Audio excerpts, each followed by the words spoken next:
Hey everybody, welcome back to Hamster's Hobby Hang. That maniacal laugh you heard was Chris. Oh my god. He's still going. He's still going. Alright, Mace is with us in spirit, and by that I mean voice only. Yes.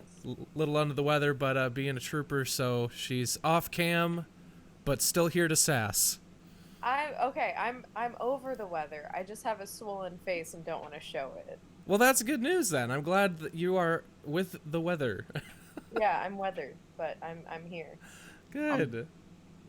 Why is under the weather the phrase? Uh, I guess we're always under the weather, right? We're under, like, the sky. Yeah. Are healthy people over the weather? They're flying. And how come when we're happy we're over the moon? oh. What does it mean? What does it mean when you're under the moon? Uh-huh. Wait, but we're always under the moon, so does that mean that we never will find happiness? We're destined to... I mean, yeah, if you All listen right, to we're the already volumes. there at this... We're at the, Where like, does 8 the- o'clock part of the stream already. Where does the sun come into this, though, you know? Yeah. That's what I want to know. I might as well be walking on the sun. Whoa. Whoa. Hey, that's a cool mini you got there, Hamster. Yeah. What you gonna Oh, do yeah, with what it? were we here for again? It's been a long day, folks. I actually Yeah. just googled what under the weather originated from. This will be the last thing I say. Is it Uh-huh. when they used to think you got like colds from rain? No, shut up. It's an old sailing term. It's any sailor who is feeling ill would be sent below deck to protect him from the weather. Okay. Bro. All right, sorry. Continue with your minis, please. Oh man, somebody in the chat's name is Mandelbratwurst, and that's a great Yeah. name. It's my buddy Fox. Hey. You got a buddy who's making a combination math and sausage joke, dude. Do you realize how happy that makes me? I'm glad it makes you happy. If it makes Yeah. you happy. He actually made those hats that are in my store. Oh, cool. That's sick. Yeah. Everybody, go to mace.com to shop Mace's. don't. Mace.com. Please don't do that. It's Go to just- mace.com and buy your hats. No. I wonder what's actually on mace.com. They're gonna get a bunch of emails that are like, where are your hats? I always get worried about typing in random. Oh, Mace.com is actually the pepper spray brand, but it'll be mine within the year. What kind of sealant would you recommend for Dwarven Forge pieces painted with corny paints? Usually you don't have to seal them, but I'm sure somebody's got some recommendations. Yeah, the So what are paint we sticks painting pretty well. tonight? What's that? What are we painting tonight? Oh, right. Well, yeah, the paint sticks pretty well to Dwarvenite, but any spray varnish is going to do fine with those. They're just a regular acrylic paint, so testers, dull coat, or gloss coat, whatever you want. Let's see. Even like Rust-Oleum makes one I got over there. Any spray varnish will do just fine. There's nothing special you need for that. But yeah, like I said, most people don't even seal them. It sticks pretty great. Something about that plastic concoction makes it paint great. Yeah, but hey, surprise, surprise! I got another Relic Blade guy, because I have so many of these that I purchased. I am very many excited to be do you able to play have Relic Blade in person. Yeah, me too. That's why I'm How many painting a bunch of them. unpainted do you have left? Man, probably at least like 30 or 40. Alright, so the next 30-40 streams are going to be Relic Blade. No, I'll have to switch it up at some point. Don't worry, I have hundreds of unpainted miniatures from other things. What are you painting, Chris? So last week, on our Thanksgiving hobby, on our turkey hobby hang, I did this guy. And I finished him up after the stream because I ended up spending a lot of time on him to get mediocre results. But I've fallen in love with, so this is a scout from a like pack of orcs made by Ragecraft Miniatures. And I've actually ordered the other 3 in this set because I kind of want to just have this team now to use like both in war games and to drop into RPGs. But he came with a little assistant that carries his quiver for him, and so I figured today I'd paint him. So that's that. Little He's- Quipper he's- boy. Yeah, he's a little quiver boy. He just like follows him around with his arrows. Well, as this guy goes around, like shooting a heavy crossbow with one arm. It's great. What a badass. Man, I almost had so I almost on Tuesday actually bought a guinea pig, but What? then the person backed out of it, and I was like gonna buy a dollhouse for the guinea pig and like really deck it out and have so many minis to paint on the stream for that. But yeah, it looks like You were that, gonna paint little guinea pig- dollhouse minis for a guinea pig?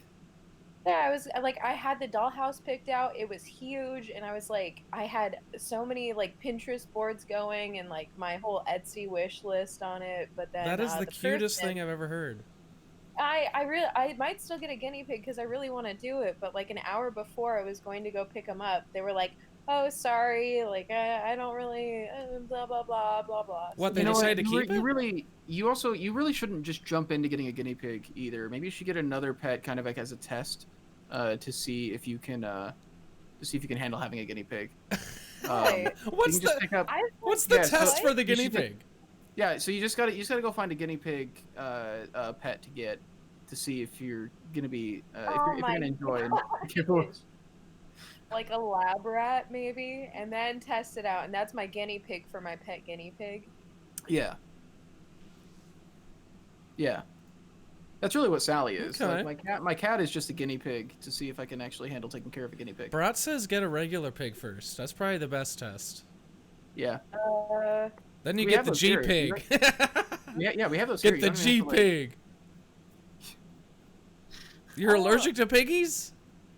No, I'm allergic to cats. Somebody said get a kitten. Oh, Like I'm not highly allergic, but if they like lay on your face, and if that happens, I will be sneezing and coughing all day. yeah. But a real pig, I would totally get if I didn't have a studio apartment. Pigs are pretty cute, honestly. I know Pete Wentz and like Ariana Grande's pet pig. I used to stalk that little porker. Wait.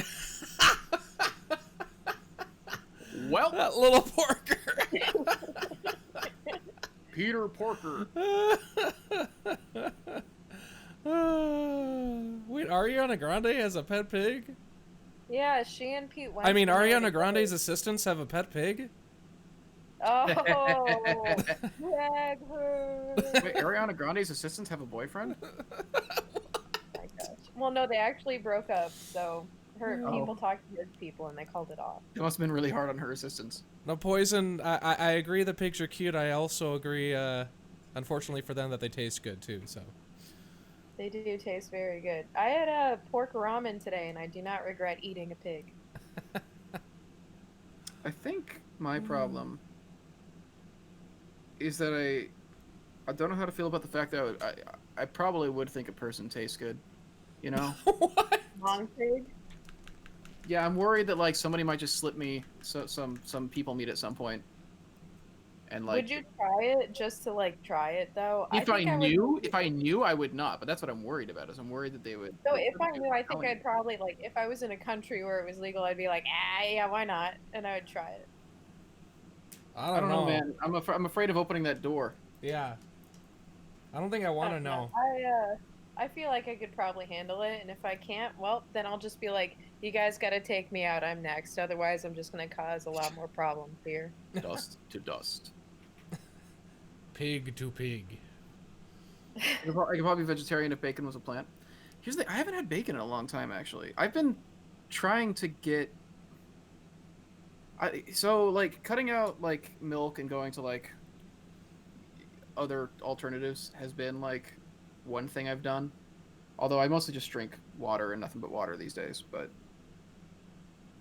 I don't know. A lot of it is, like, just... Everything from what I read, at least, is that milk actually isn't, like, all that healthy for us. Like, past a certain age. And you actually do get more from other stuff. But I don't know. Everybody says, like, one way or the other, it's just propaganda for that product. So, the point is, I think oat milk and almond milk are actually pretty good, though I cannot do soy milk. Yeah, Well, the same. thing about soy milk is disgusting. Also, apparently, humans' milk is closer in relation to horses' milk than it is to cow's milk. So I think that's like not that it'd be that much healthier to do horse's milk, but because of like the enzymes and like the actual chemistry of cow's milk, over time, like people are meant to be lactose intolerant the older they get. Like we're not supposed to be having milk when we're at an older age, but Yeah. um, we're just really good at ignoring health and doing whatever we want because humans innovate and make things last I'm longer super than good at that. Yeah, I've been ignoring health for 28 years. Yeah. Yep. In fact, if I took a page out of Chris's book and drank only water, man, I'd be in a different shape. That's the thing. I've cut out like chips and soda like pretty much right when I came out to New York, and honestly, it wasn't even like a health thing at that point. That was just me going like, man, there's not really any nutritional value in this, and I've got like no money, and I like, and so it was just a thing of like I've got to like really only get and eat things that are actually going to be like beneficial to me. Yeah, but you got to go to a weird part of town to get horse milk. the farm. You got to go to the farm part of town. Yeah, you gotta drive upstate. I You did gotta get to live actually around a lot make of a horses. really nice deal with a farmer too, because it's not something typically on the menu. So they have to Right. pull a few cords, so to speak, in order to get the. I've actually lived around horses a lot now that I think about it. Pretty much before I came to New York, everywhere I lived, I was by horses. Ever had horse milk? No, I'm actually like afraid of horses. Is the problem? Yeah, I fell off a Well, that's horse as a kid. I've never fallen off one. I've ridden one like once. Well, no, twice. Yeah, and I'm not like gonna run away from a horse. I don't like trust being on them. Mostly because I can't read them, man. I can't tell how they're thinking, and they are definitely big enough to actually like kill me if they wanted to. That's like my main problem. Isn't that the That is beauty of true. them? Yeah, they are beautiful, majestic animals. I don't understand their body language enough to know if they want me dead. And that's the extent of my relationship with horses, basically. And I've never bothered taking it beyond that point. I did a YMCA camp as a kid, a little summer day camp thing where we learned to ride horses, and I got the oldest, most ornery horse. Didn't want to follow any instructions, and mostly just didn't want to move because it was so old. His name was Queenie, and so finally we get it to go on the trail, but in the middle of the trail is like that plastic mesh around construction sites. You know, there's like a thing off to the side of that orange That mesh. stuff. And Queenie saw that and was scared crapless and just took off running past all the other horses, just cruising down the trail. And I'm this little munchkin. I'm just learned to ride a horse that day. And as like I just like bounced off over the side of the horse, like just I gradually as I bounced I went over the side further and further of the horse until I was on the ground. Oh man. I really should have I, done this before this trip. I also did one of those YMCA things, and I remember like we had to fill out how experienced we were with horses, like so they would be able to partner us with the horse and like get us ready for it. And apparently, like I don't remember this, but my parents were mad at me because I said I had like 7 years experience on a horse, like an obnoxious amount of like experience. But that's just And because you're I've 8? been No. going- Yeah, basically, I was like 13, but I I'd was been going to born that on camp since horseback. I was like 5 or whatever. So I was like, oh yeah, I do this once every year. So like that's about 7 years experience. Man, I really like horses actually. I think that I wish they were more accepted as a mode of transportation in the city because, you know, I don't know, they're love- green. I love horses in games and movies. There's a lot of horses that I have attachment to, but in the real world, I I don't want to put myself at their mercy because, man, they could mess me up if they wanted to. That's the beauty of it. Most things I'd be fine if they like messed me up, but like I don't know. I feel like trying to ride a horse is a bad time to go. Mostly because I feel like they wouldn't finish me off, I guess is the thing. I feel like I would just be severely wounded.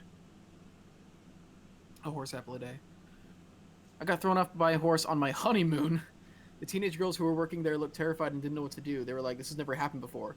Luckily, I wasn't hurt at all and didn't even land in any of the horse manure anywhere. Nice. I have a What? friend. Don't they have to be trained to like deal with that? Depends on where the honeymoon is. Yeah, I guess that's a good point. Yeah, like, yeah, we work at a place where people come and ride our horses all day. We have no idea what to do. We've never seen anybody get thrown off. We have no idea what to do in this situation. This It does is my seem a little. first day. I have 7 years experience with horses. Hi, it's my birthday. Put me in the Kentucky. Wait. Kentucky 500 is a race, like a car racing thing. Kentucky Derby is. They're just derbies, right? They don't have numbers on the horse races. Well, in NASCAR horse racing, they do. Oh man, I would love to see just like a good spoof film, like an old Zemeckis, like a Naked Gun thing where they have like a horse race, but they take a pit stop. That'd Yeah, be funny. That'd be a good scene. Gilded Poison says we would ride through the local Dairy Queen's drive-through on horseback growing up. Oh, that's cool. Yeah, that is cool. I miss Dairy Queen. There's not any in the city. The There closest is by one- Union Square. Huh. No, Union Square closed down, dude. No. Yeah, I know. I'm brokenhearted because they I came went out with there like so a Snickerdoodle much. Blizzard, and like now I can't get a Snickerdoodle Blizzard unless I go like to New Jersey or something. Wait, I went to the Union one so much. Sometimes on my way home from work, I have to transfer there, and I would get out just to go to Dairy Queen. Yeah, same. Really? I do that and Panera and like The only fast food place I know by Union Square is there's a McDonald's there. yeah, Like- correct. There's a McDonald's there. I used to work at Union Square. I worked at a real restaurant there. It was a terrible experience. Oh. Yeah.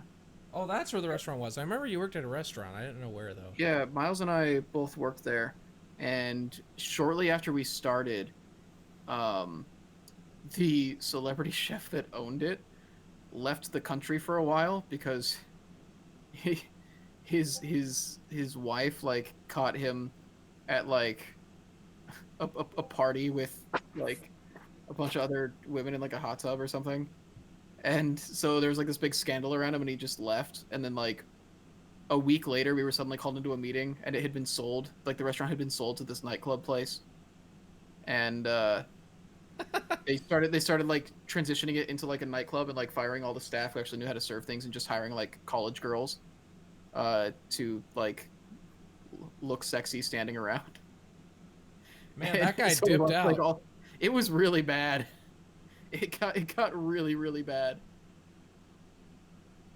The guy in charge was like this guy with no restaurant experience who just looked like a Justin Timberlake dude. And had no idea what was going on at any point in time. It was rough. I feel like all the restaurant management I've worked for had no idea what was going on. Yeah, same. That's the funny thing. Yeah, most places I worked, even outside of restaurants, most places I worked, it often felt like the people at the top were the ones who were the least capable of understanding what was going on.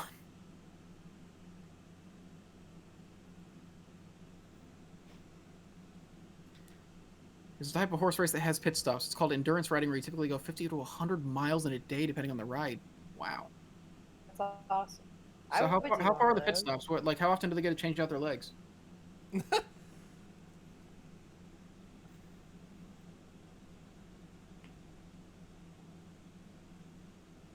see.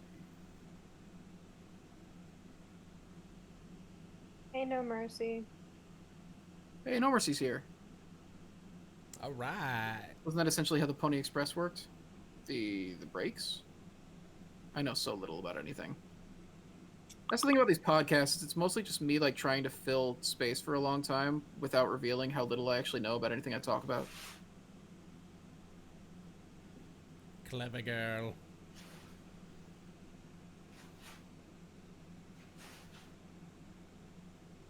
Stuff in there. I've seen Hidalgo. I know what a real horse race looks like.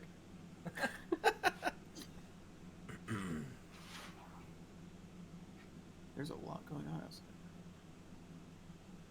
Centaurs. Let's see. So I've done the basing. done the little blade additions to my orc dude. Something I'm trying to figure out. So when I looked to see more about this guy, I found out like they use orange skin for these dudes in Ragecraft. Huh. Or I guess their Ragecraft isn't like a game, but the company's like paint job that they have as an example has both of these guys with like orange skin. But I went with this like green gray because it fits closer to what we actually have with like orcs in our world. So I'm trying to figure out if I should, because this guy that like assists him is super small and definitely not an orc. And so I'm wondering like if I should go with like orange skin there, or if I should make his skin color match with what I'm gonna do with the orcs. Well, it could be like cohesive with it, but it would make sense that he's not maybe exactly the same. It could be like a Creature. Halo grunt situation Yeah, yeah. where like they've got like the elites and the brutes and everything like don't all look the same. Impale the head horns with little oranges, same thing. Oh! That's the thing I'm trying to figure out. I really like these minis, though. I have a couple things from Ragecraft, and I'm actually very impressed with all their models that I've gotten so far.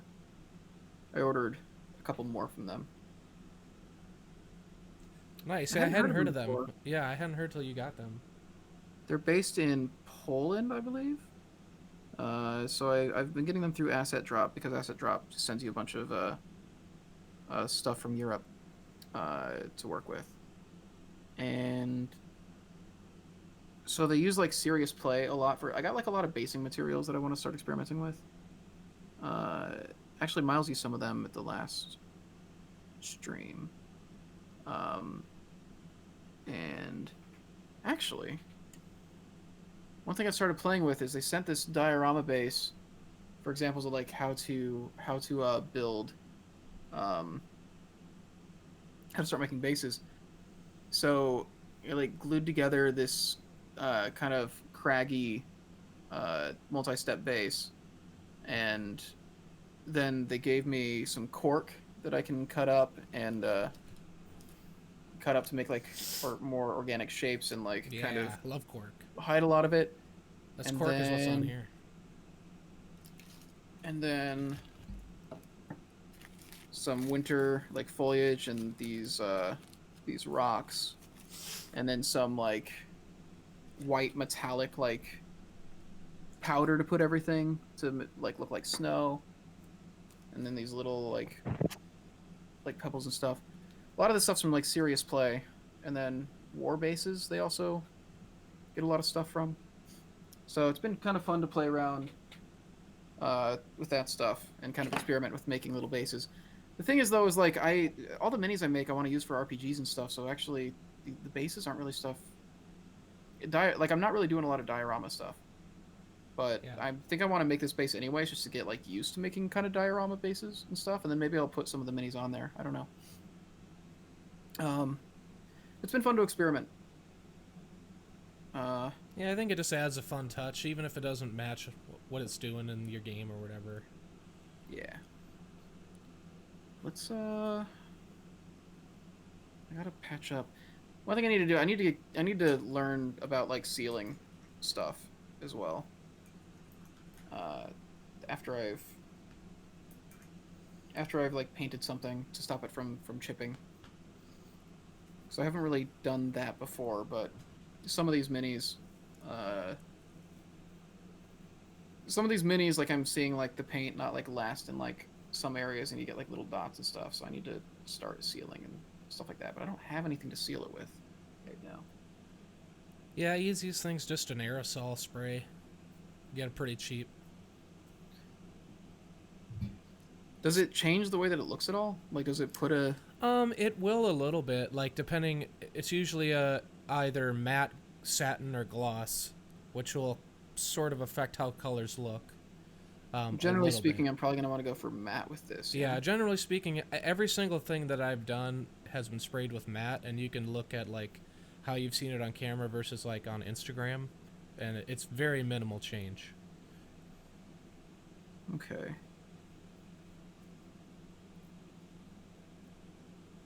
Yeah, glossy definitely will make it look slimy, gilded. Sometimes if I want to go the extra mile, which normally after I've painted, and if I'm doing it right away, I don't because I've already spent how many hours. But if you do a gloss first, it's a better coating, better protection, because it's like heavier, and then you can matte it, basically matte just to get the gloss effect off. But it will also be an extra layer that's thinner than the gloss layer.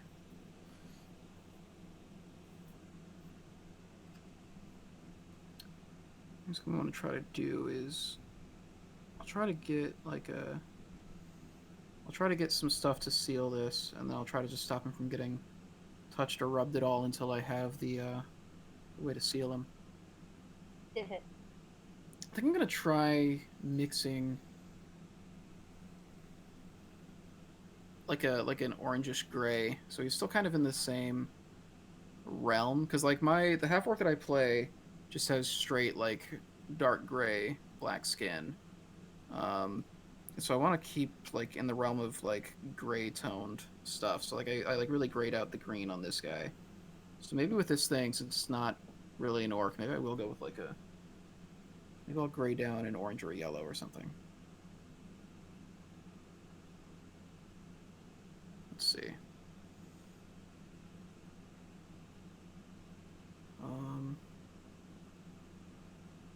For the most part, though, I can kind of stick to a lot of the same stuff I did for the other guy. Since this is a group, I want them to have similar dress and all that.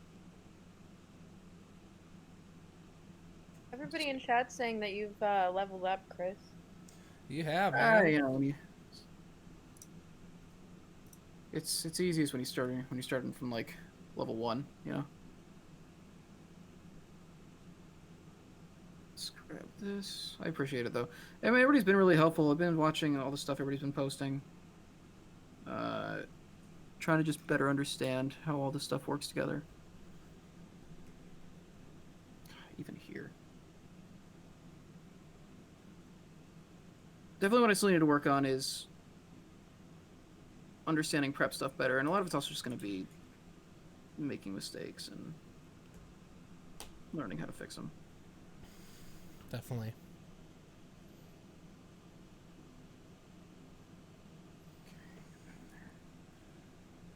You see the messages on Discord about the possible Dread holographics errors?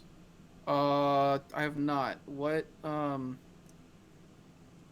What's the issue?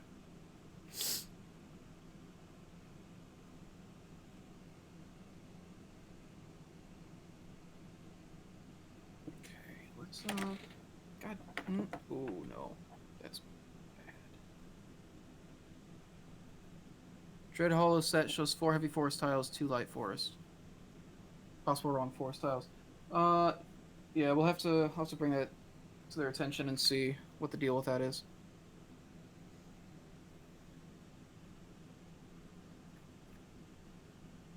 Because I'm not part of like the composition team, so it's hard for me to catch a lot of that stuff initially.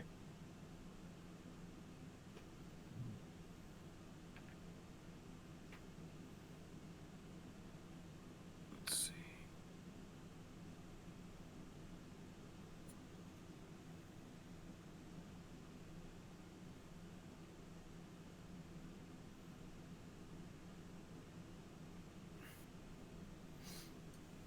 One shy on the Stumplum thing as well.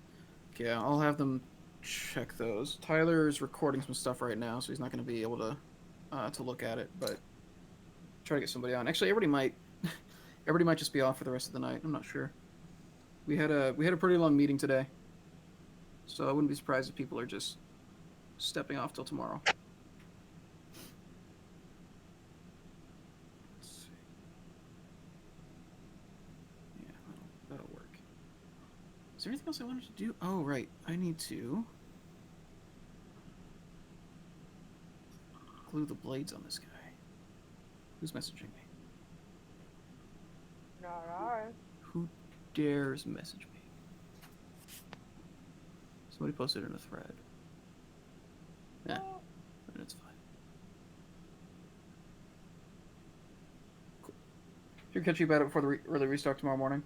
Yeah, I'll put it in after. I'll put it in after this. and we'll see if we can get it fixed before everything goes live. We should be able to. Or maybe it's actually not a problem at all. Who knows? There might be a miscommunication somewhere else.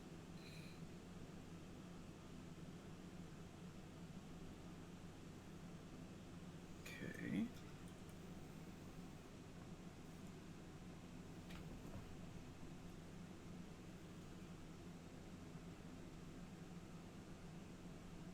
Is Inspector Gadget a detective, or is he like? He's a an inspector. detective. He's a private eye. Okay.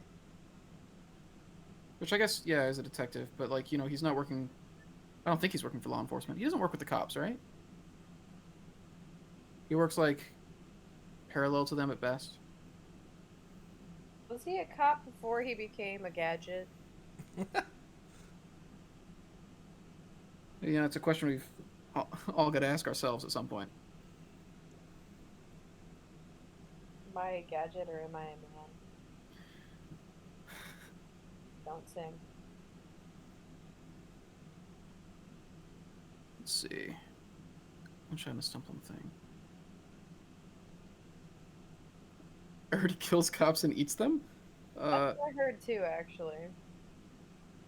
Man, I can't. Oh, man, I hope there's like a really gritty, like, over the top dark gadget reboot at some point. Have we had one since the Matthew Broderick one? The darkest gadget.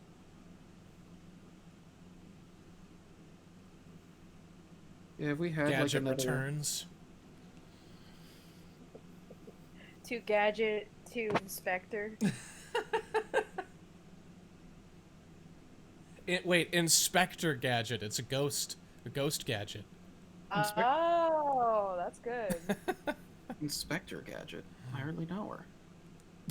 Jeez. Yeah, that's good. Okay. Yeah, having those blades up there is kind of nice. I can do Dr. Claw's voice, although it kills my throat. It sounds like Dr. Claw doing his job. I don't know.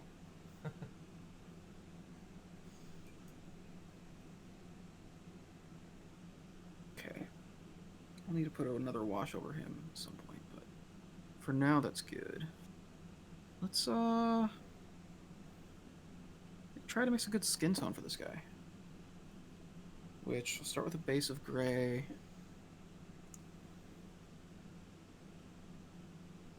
After, is this the Arbalest Sentinel? What's it supposed to be, like an Ent Rock / Bush guy? That's basically it, yeah.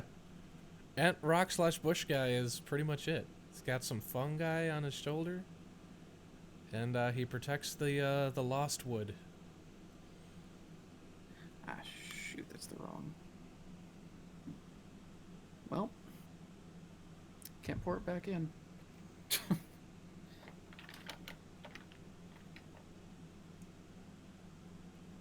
He looks great. Penny was a PI, but her uncle was part of an organization. So there were multiple. So he did work with other people. I remember there was a cartoon that I watched. Was that? He worked with a car. Did he have a talking car at some point? Yeah, he had a talking car. Do you guys have favorite Relic Blade factions at this point, or have they all been fun to play? I like the gnomes the most. The gnomes are very fun. Yeah, the gnomes are pretty cool. I think I've played with the Bone and Darkness guys the most, so I like them a lot. But I think I like the look of the Lone Guard the most. Just the stoic kind of guarding the borderlands.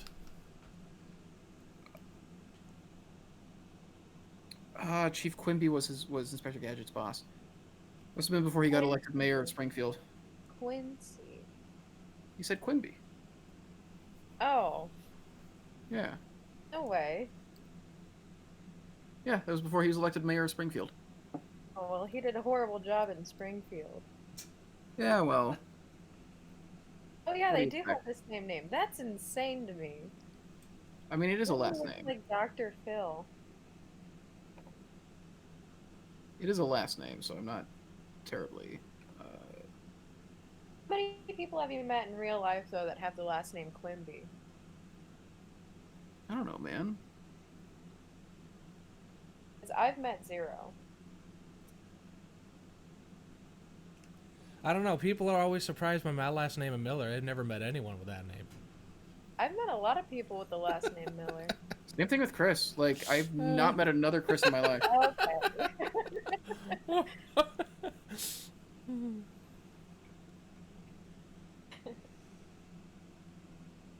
Bunch of punks. Bunch of punks is a fun name for something. I don't know what yet. Not a Bunch very of good band punks. name. Yeah, if their moms named it. Hey.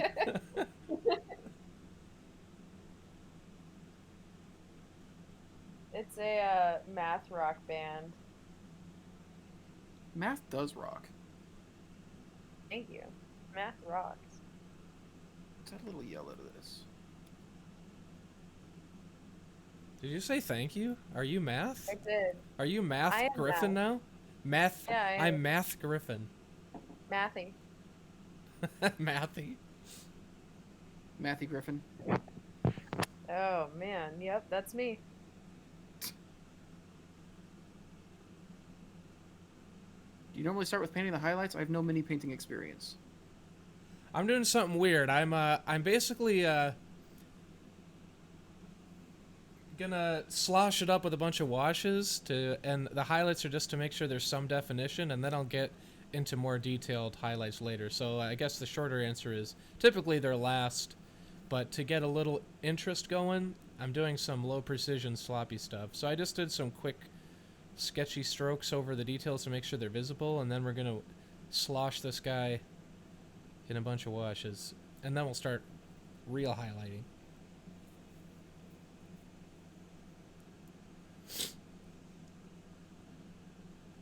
Brrr.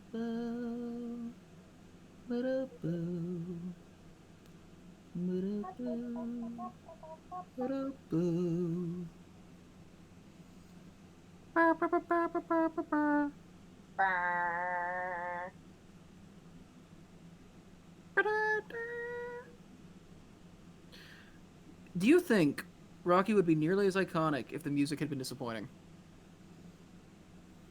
How much do you think the music made that movie? It's like womp womp womp womp womp womp womp womp womp womp. It's just like Is that Veggie Tale? yeah, something like that. Just like the tuba going.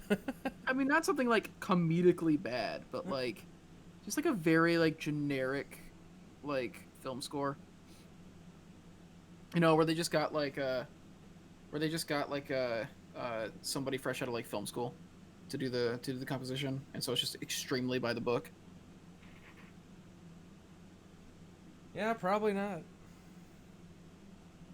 I What feel like did, the music is one of the most iconic things about that series. never seen it. Yeah, Topula says a common method most people start with is apply a midtone, apply a wash, apply highlights. What you can also do is just, so the midtone you can choose as your base tone, like the main color that you want it to be, and then wash it, which will make that darker, and then do the base coat again over that, so you know that that color is going to match it, and then do one more highlight. But it's a bit of an extra step, so if you just do base, wash, highlight, that would work too.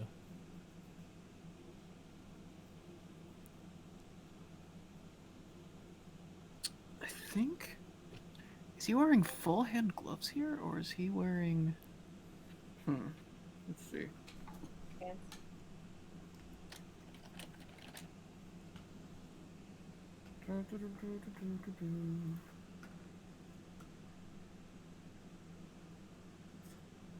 No, those are his hands. Okay, it's a bracer, and then he's got his little hands out.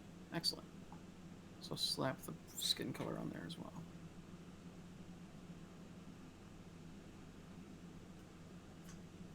Let's see. Be fair, Chris, I think Rocky was Bill Conti's big break. That's also true. that's the thing, right? Like that's one of the biggest like success stories of just a project that did not have like a whole lot of star power behind it, just blowing up, right? Yeah, it's like this massive cultural touchstone now, but it was something that was made. Wasn't it made like on the super cheap?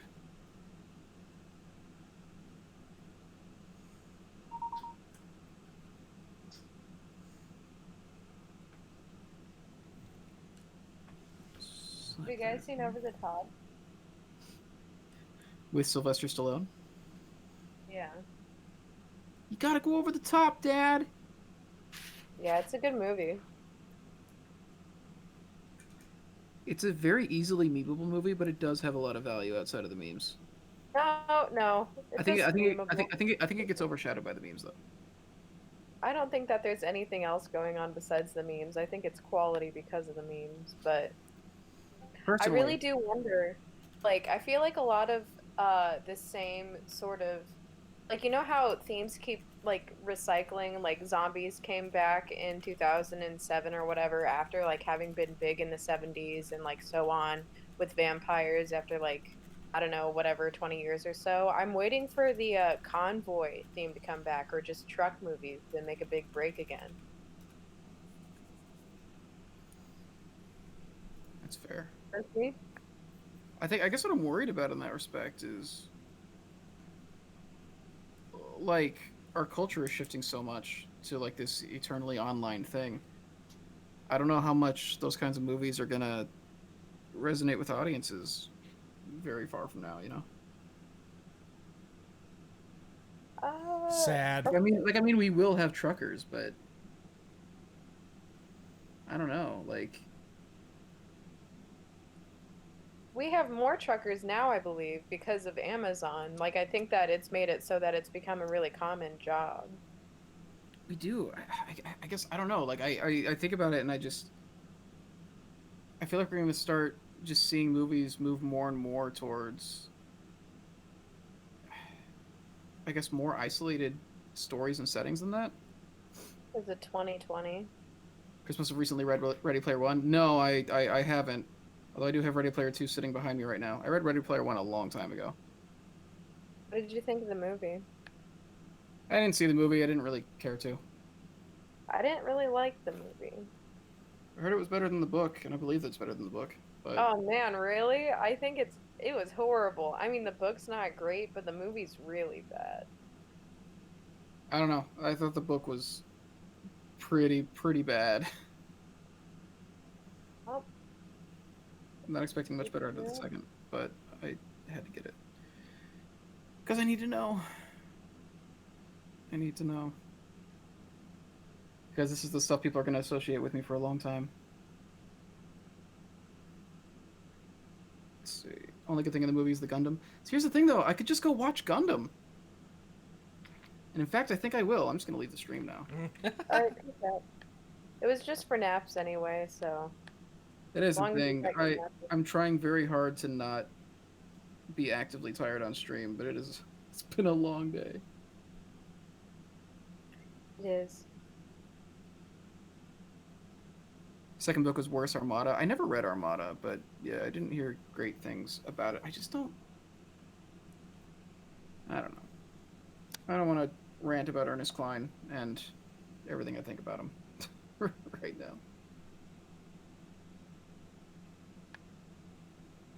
But the fun thing about Ready Player One is very good for memes when it happened.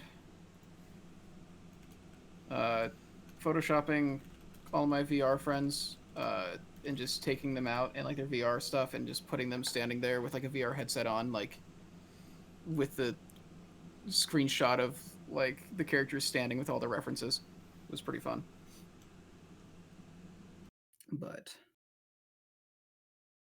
yeah. Da-da-da. Da-da-da. I don't know why I've got the music stuck in my head. I don't know, you started it actually. I know. I wish I could help, but I really I wish I could help, but I don't want to. there's also just like nothing that I can do. Yeah, I brought this on myself. Don't worry about it.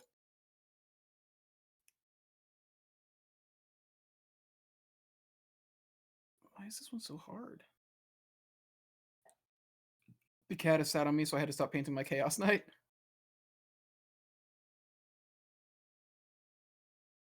Real problem. Man, Cats, I cats can't wait to be able to play Relic Blade in person. Like, there's just something about I don't know. There's something about war games specifically when you're in the room with them that is just better. Everything feels more tangible. And I don't think it's me making any kind of, you know, sharp observation. I think it's pretty obvious. But Oh no. Hamster has to step off for a sec. okay. Have you read John Dies at the End, Chris? No, but thanks for spoiling it. It's the title of the book, but I yeah, know. I've heard a lot it's, about it. Miles has good actually joke. talked about Never it. heard it before. Miles has actually talked about it a lot. A lot of people really hated it and the movie, but I actually really liked both the movie and the book. I know like genuinely nothing about it outside of, you know, It's a the trip. title. It's a weird one. I believe it. It definitely seems like it's trying to be you know, a fairly unique experience. Yeah, it's pretty bizarre. I really like there's a few like I haven't read or watched it in probably about 10 years, but there are some things that really stand out from the book, like descriptives. Like there's one scene where he compares his friend making coffee to like it tasted like battery acid or something, and I'm like, "Oh, I know exactly." Like that, I don't know, it stuck out to me. I have not read his other books, Vertex Artist. It's like the idea. It's it's like the idea of like this author really speaks to me. He's somebody else who's also tasted battery acid. Yeah, well, have you not? No, You've never put a battery in your mouth? no. Huh. I've played The Sims. I don't want to die of electrocution. Uh, it don't knock it till you try it. All right, I'll try dying of electrocution and then report back to you on how it felt. Okay. Have you ever touched an electric fence? Not while it was on. Oh, come on. You haven't done anything zany. It's not that bad either. It's like just a weird little buzz. Like it's like pressing one of those like those electrocution games. Kind of like that. Like Pokemon? Yeah, exactly like Pokemon. It's like if a Pikachu gets you instead of the Talking about other if you Pokemon. talking about it feels like Operation. It feels like Operation but on a human being. No, like have you played one of the games where like or like people will have those trick pens where you're supposed to click it down or whatever Yeah, and then it the electrocutes little you? like fake hand buzzers. Yeah, those. Wait, have you not played Operation though? It doesn't but it doesn't electrocute you. It just buzzes the game. I guess, but like the point is that you're holding the thing. But it doesn't actually like shock you or anything. It just makes you jump. That that's a definition of shocking. So No, it's not because there's like the other games where it actually like you're holding something that's like metallic and everything and it like makes you like jolt. what happens if you like? What happens if you like drop one of those like fake hand buzzers into like a body of water? I think most of those fake hand buzzers are wind ups, so I don't think that would be too bad. But if it's like, I don't know, if it's like a battery operated one, it probably just kills the thing. An industrial. What if it was an industrial strength? Uh, Industrial strength, are there fish in the water? yes. Okay, then you're gonna have a ton of superhuman fish that have their own like superhero abilities, but they're basically Aquaman, but instead of Aquaman, they're like fish that become able to walk on land. Could you imagine if Aquaman's powers are wasted on a fish, and it just becomes a fish who is capable of summoning other fish? What would his name be instead of Aquaman? Would it No, be like it's still Lancer? Aquaman. It's still It's still Aquaman? Aquaman, and so like all the fish just make fun of him because Oh, that's like so rude. they're like all he does is the stuff that we also do. He goes around acting like he's important. calling himself a superhero. He's a superhero. Like, just absolutely merciless to this guy. Well, that's kind of how Aquaman's treated by all human beings ever. Yeah, He's a Aquaman gets made fun of, like, man, I make fun of Aquaman all the time because it upsets Tyler. why? He's such a good superhero. Just because it upsets Tyler. That's well, I don't like how cheap that's such a cheap shot, I think. It is. Well, okay, as long as you can live with that. I'm not particularly invested in. I'm not a big like superhero comic guy in the first place. I have very few feelings about Aquaman, but uh, man, if he just didn't respond to jokes about Aquaman so strongly, I would feel no urge to I would feel absolutely no urge to make those jokes.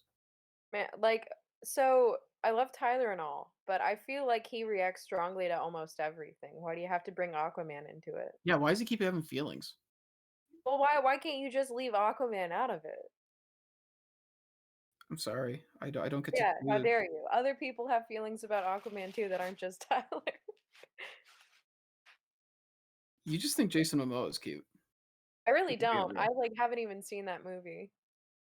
Well, you don't need I to see, think you don't need to see Aquaman the movie to see Jason Momoa. right, but I also read the comics like growing up. Whatever, Chris. I'm just never gonna agree with you about Aquaman. I wonder how much better it would be if he had had like a better designed costume. I don't remember his costume. He had at least when I was a kid, the Aquaman that I was aware of. Oh, Uh, you're okay, not Jason Momoa's costume? yeah, not Jason Momoa's. Jason Momoa's Okay, costumes yeah. was just his bare chest. Okay, Like yeah. I know the Aquaman costume. It definitely the colors are it's really bold and they don't really work well together. It's very of the time. it feels like not a lot of work was actually put into his outfit. Granted, it might just be hard that it might just be that he had a hard time like finding somewhere to buy clothes.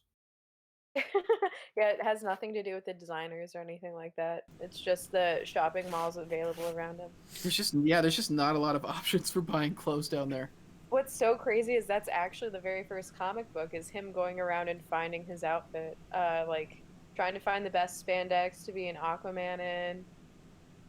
Hey, Hamster. Yo, I'm I'm going to back. be an Aquaman. Hey, how's it going? We talked about we had a very serious conversation while you were gone. Oh, really? Yeah. About what? Aquaman? Very Yeah, serious, how's it I'm going, sure. Hamster? Oh, it's fine. I mean, she's knocked out, but she went to the hospital and she hasn't had to her breathing and oxygen is all good, so it's nothing like that. That's good. Unbelievable. But the doctors are saying I think you've added a symptom to the list, ma'am. Oh And no. that is double vision. She's been having weird double vision from it for a week. Huh. So that's kind of frustrating and exhausting. Yeah, But that sucks. thankfully And not normally yeah. a thing. Thankfully, her breathing and everything is good to the point where she even went in and got checked and they sent her home. So that's the worst of my concerns. I'm glad she's okay. Yeah. She was careful too. You never know where you're gonna get it. Yeah. I mean, that's why I'm not going home for the holidays, Yeah. Me neither.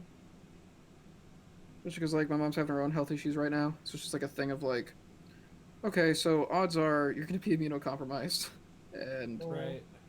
it doesn't matter that I don't leave my house at all anymore. The act of going to an airport is already more of a risk that needs to be taken. Yeah. All it takes is one person to go to the airport that hasn't been doing their thing, and Yeah. Exactly. I thought about even renting a car just to do something other than stay inside all the time, but even that's kind of a risk because you don't really know what's happened in the car. You don't know who's been there. You have to deal with actually getting it and then returning it. And I've never rented a car before, so I don't really know how many people you interact with, but I'm not even worried about myself getting it because I have the immune system of the gods. But Oh I'm yeah. so I've thought about like taking a trip somewhere for the holidays, but like I can't drive all the way to Washington. Like by the time I That's like get there, a it'll be time to come 24 back. hour drive. What was that? Is it 24 hours or is it like 30? It's way more than that. Yeah, it's like 36. I mean, like, It can't be more than 36. if we're talking about driving straight, but Yeah. like with no brakes, no like stopping, Oh, why break? I I have knees.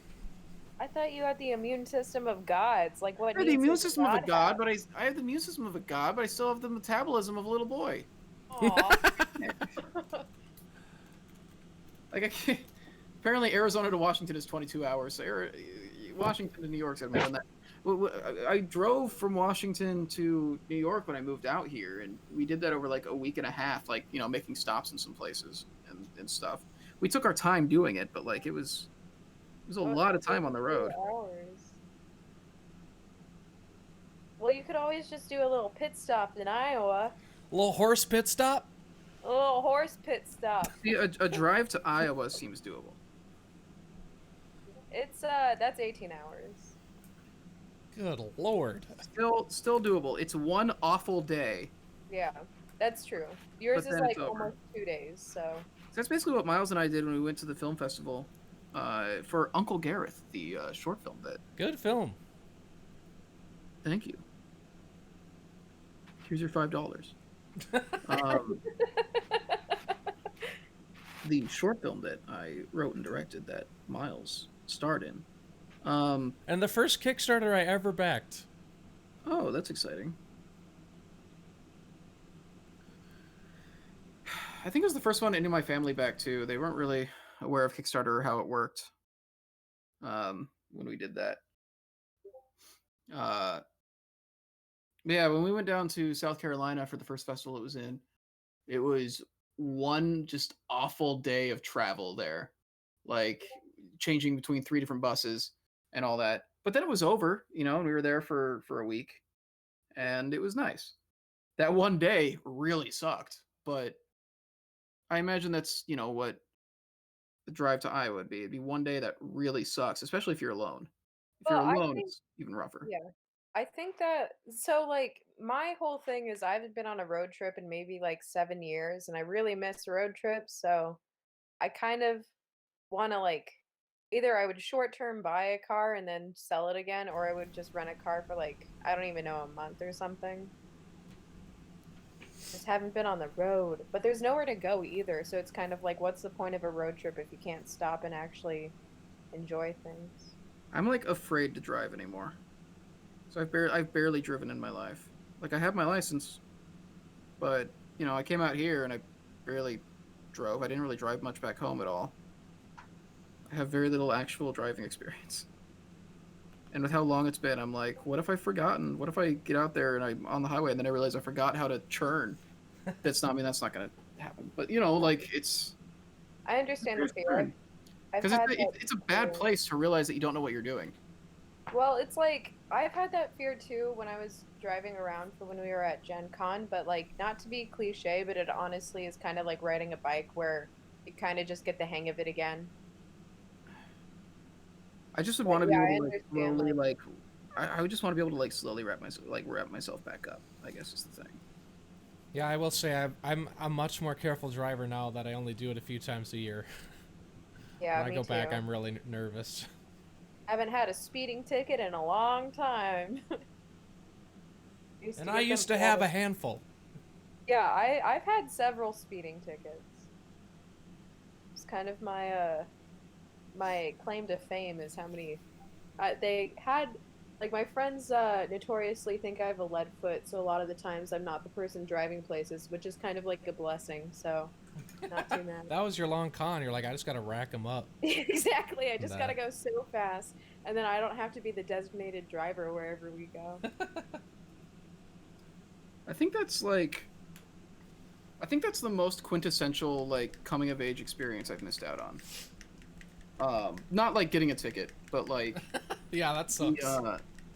just like the whole, you hear about how uh, getting your license and getting your first car and going out and driving, like, and wow, now for the first time in your life, like, you go where you want. You're not relying on your parents and stuff like that. I never had that experience. Like, It I was a never good had a period in my feeling. life where it was like, yeah, I'm driving around to my friends. I'm gonna go to these places. Like I got my license, but I've never really actually used driving as like a thing to like go around, and it's never been like a liberating thing for me, really. I feel like when you're kind of like in a small town, it becomes one of the few things you can do. I guess you were from kind of a small town too, so I don't really know. But like when I had my driver's license, all I did with my friends was we would drive to a place that had food, eat there, and then drive to somebody's house and be like so full, but wait to eat again, and then kind of do that every single day until like we ran out of gas. That's one of the things that I thought was funny about uh, people will say that like all there is to do in New York is eat, and I'm like, I mean, that's all we did back home, like, Yeah. because yeah, that's that is real. Like, I'm also from a small town, and there's not a lot going on there. So, I'd ride around in my friends' cars and stuff, but it was just to go over to their place and we would play Heroescape or uh, play games over there or play games at my place. There wasn't a lot of, or you'd like go to the park and ride blocks of ice down the hill. Like, there wasn't really all that much. Wait, what? Yeah, ice blocking. Um, How do you get blocks big enough? you go to the convenience store, the Minute Mart or whatever, and you just buy like a big like cube of ice, like a big block of ice, because they sell them there. Like Oh yeah. it's yeah, it'll be like the same volume as like a bag of crushed ice. It just won't be crushed. Huh. I never seen that.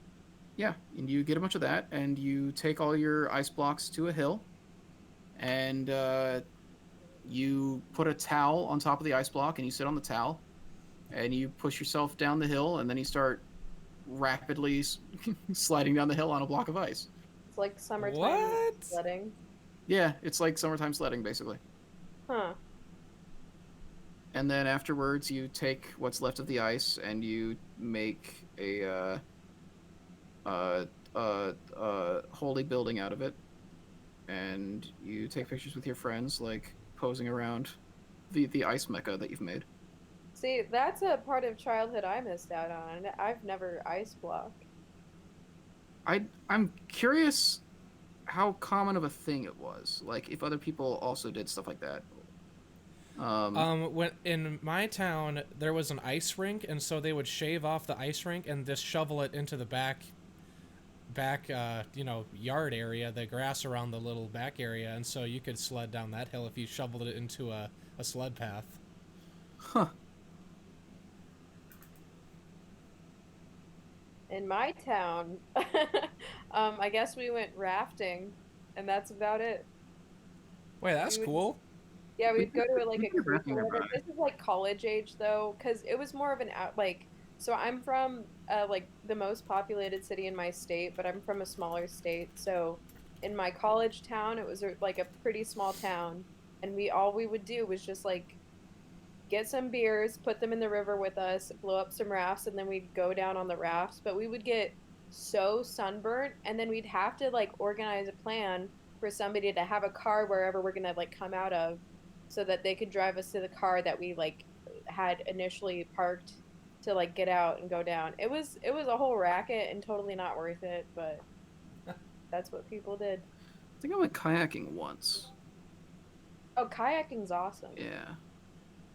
You can go There's a lot of kayak. places to kayak near where I was because I lived pretty close to the Columbia River.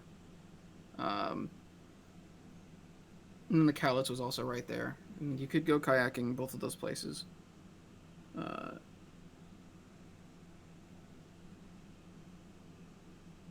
then we would go sledding. We'd go up to Mount St. Helens, or we'd go to White Pass or something in the winter.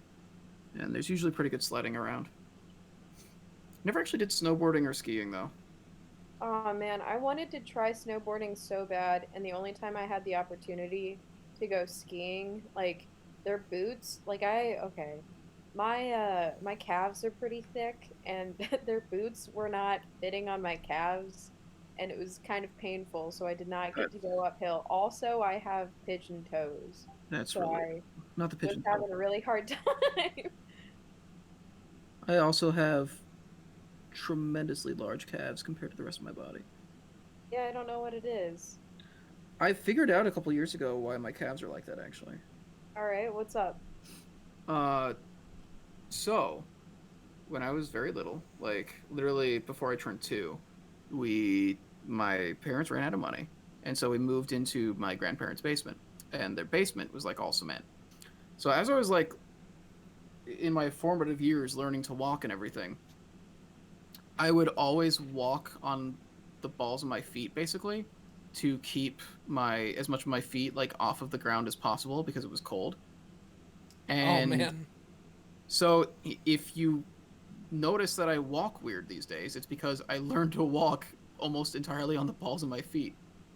And so it's a thing I've tried to do less, but generally speaking, as I walk around all the time, I'm on the balls of my feet, essentially forcing myself to walk as though I'm in high heels all the time. Kind of like a So I'm ballerina. just constantly working out my calves, and also that's why it's very easy for me to wear high heels. I couldn't figure out like when I wore high heels, I was like, this isn't a problem at all. Why does everybody always complain about like high heels like being hard to balance in or whatever? And it was like I could run in them and everything, and it was no problem. It's like it's because I spent my entire life walking as though I was wearing them. So that's why my calves are absolutely massive, and the rest of my body is just completely out of shape. You should do ballet. I'm way past the expiration date on that one. No, you're not. It's never too old to learn how to do something. I think that if you already have the balls of your feet figured out, you would be Isn't the great whole at ballet. isn't the whole thing about ballet that they like need to break your body when you're like 10 or something though? It helps if you do it when you're young, but they can break your body at any age. I don't know. I don't know if my body will come back if it happens now. No, that's the point of breaking it, though. I think I'm all right. Do you know what ballerina ankles are? No. Okay, I kind of Painful. next time I hang out with you in person, I need you to show me your like resting foot just so I can determine if you'd be good at ballet or not. I had to take ballet in college. I'd wear tights. Nice. Yep. Can you do do a little spin? Spin for us, hamster. Spin. Little pirouette. Yeah, do a little Yeah. pirouette. My little pirouette. Do a little pirouette fondue. Fun too. Oh yeah, more French words. Let's go. Do a first position, plie, um, Oh, that's easy shit. okay. Okay, then do it. Oh, I love ballet. First position. I'm doing second it. Position, You pole just position. can't Oh yeah, okay. I didn't know you had a standing desk. see. Oh, yeah, you like ballet? Name 3 of its positions. Oh, he got you. Nice. First, second, and third. Dang, he's good. Damn. Oh man. What were you doing ballet for, hamster? Musical theater. Yeah, but what musical? Oh, I just had to take it for class. So they're like, Oh. you got to be able to get through dance call, and I was like, look, there's no hope for me. Just like guys and dolls. I was the dolls. Aw. I actually Man, I prefer wonder guys if and you dolls. have. I doubt actually that you would have it, but I wonder if you have ballerina ankles too. I haven't even seen the first one. God. I'm sorry. Yep. Let's see. I guess it's considered an injury. Yeah? Hold on, hold on. I'm gonna Google this more because it's not actually an injury. It's about flexibility, but it's flexibility to an inhuman degree.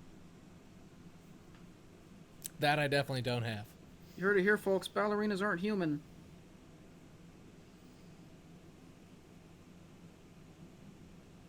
I went like halfway to like doing Kermit there. I like did his inflection, but didn't even try to do his voice. Hey. Hey, Ah! I gotta get like an actual art table set up so I can do this stuff like efficiently instead of just trying to cram a bunch of things together that don't work.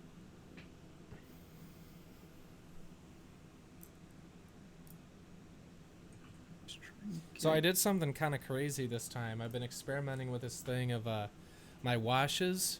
I added a little tiny bit of isopropyl alcohol to, which is kind of dangerous because it will actually strip paint. But Whoa. if you do it right, it lowers the surface tension more than water, so it will act more like an oil wash and like capillary action like into the cracks a lot easier. Capillary action. Yeah. Oh man, that looks ridiculous already. Like I just like took a look at it. Oh yeah, it's coming up pretty good. I tried starting with the airbrush and I wasn't super happy with that starting, but now that we got the wash on there, it's starting to look pretty cool. and his name's Harold. Yeah. I'm gonna reverse these so the little branches, the light part goes toward the face instead of out toward the back. Oh no. What's up? I don't know why my brain did this. But it started doing the but then combined with Gold Digger.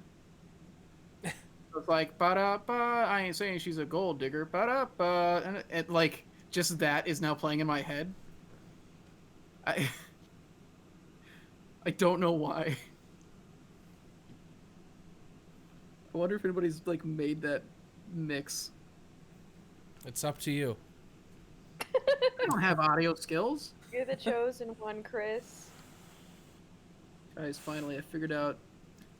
All this time I've been trying to figure out what I'm doing with my career. You know what you could do though? You could do it at karaoke. That would, I'll just put the Rockies theme song on at karaoke. Yeah. You know, the karaoke that's still happening right now. I run a karaoke out of my own apartment every single day of the week, and I'm the only person that shows up, so. How much are the tickets? $5. Yeah, I was waiting for her to like pick up on that. I was like, yeah, like come on. I didn't hear what you Thrown said, so I was just alley-oop. gonna not respond. I said how much are the tickets? Yeah, they're $5. Okay, there we go. Thank you, Hamster. He's my bouncer. Yeah, imagine having a hamster for a bouncer. Yeah, it's not working very well, but nobody's gotten in, so you must be doing something right. It's just that he looks rapid. I'm just sitting out there waiting for people to bounce. I'm gonna bounce them. All right. I'm gonna bounce him. Those are good, almost paying customers we got. You don't want to scare them off too quick. You miss karaoke? Yeah. We had a place where we'd go to karaoke after work sometimes, and Every week. yeah. It just ain't around anymore. I mean, it's around, but they're not, you know, doing the karaoke because circumstances. Or maybe they are still doing karaoke. Apparently, underground karaoke has been a thing. They're not doing it. Did you try to get into underground karaoke? No, but No. I know for a fact they're not doing it because they've closed off that part of the bar. Well, that's unfortunate. Yeah, but I actually have a karaoke den only a couple blocks away. You just have to get past the bouncer and bring $5.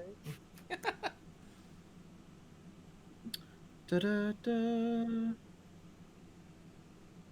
How would I even get the Rocky theme song playing? I don't know. You'd have Were you to watching like schedule a the duet and have the other commercial? person do it by mouth. I'm still very happy with the thing with the mashup that I did do at karaoke. Which one? Beauty and the Beast, except every line was just Oh my gosh. That's not really a mashup. That's a like it's a meme, yeah. it's a remix kind of thing. A remix still sounds like giving me too much credit for simply replacing Yeah, it every is. line in Beauty and the Beast with smoke weed every day.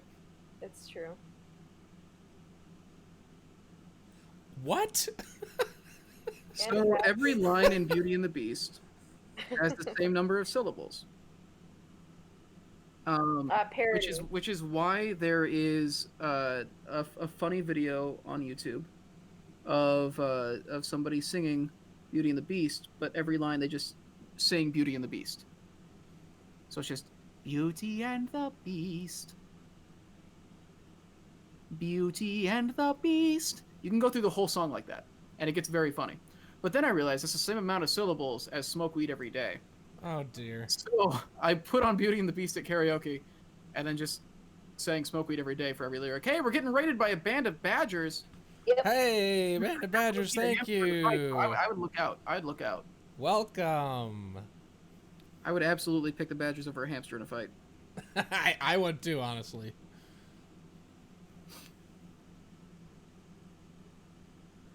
Let's see.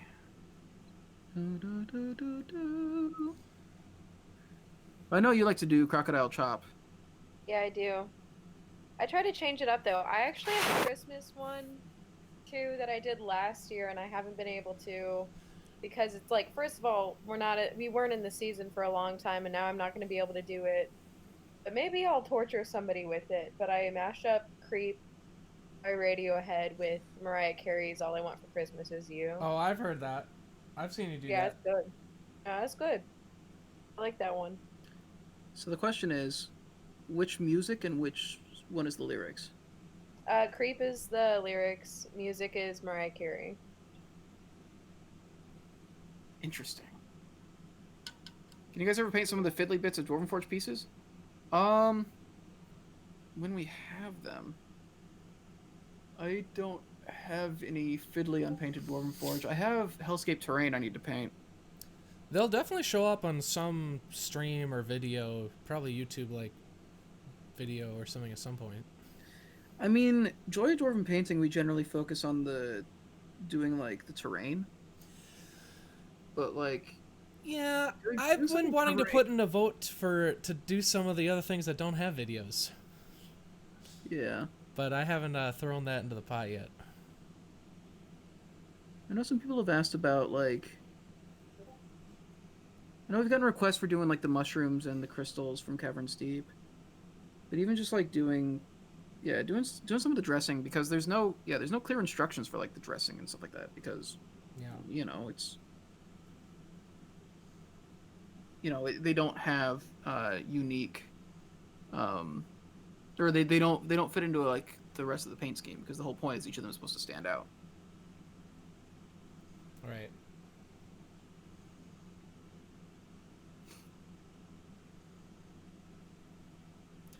Man, what do I do?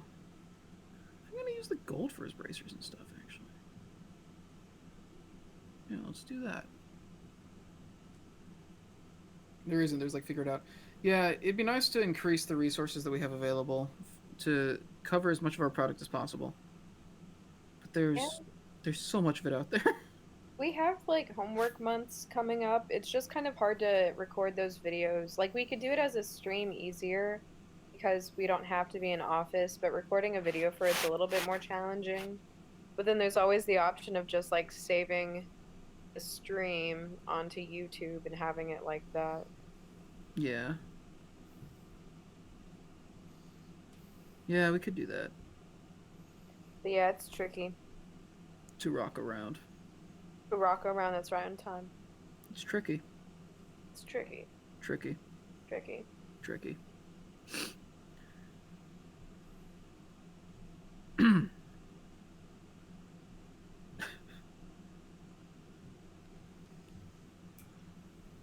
VODs are just as easy to watch as edited paint videos. That's fair. It's like a time thing. I think the main difference between the streams and like an edited paint video is the edited paint video can very clearly be guided to show you exactly what you need to see in a quick period of time. Whereas, one of these streams, uh, it's very meandering, and some people aren't down for that. And I understand why, if all you're looking for is like specific information. Which is also why a lot of people have been asking for like PDF guides of stuff, and I think we're gonna try to put more of those out. I think we did a couple recently. What did we do PDF guides for? Was it Hellscape? We did PDF guides for something recently. Yeah, I forget what it was, but I remember hearing about that.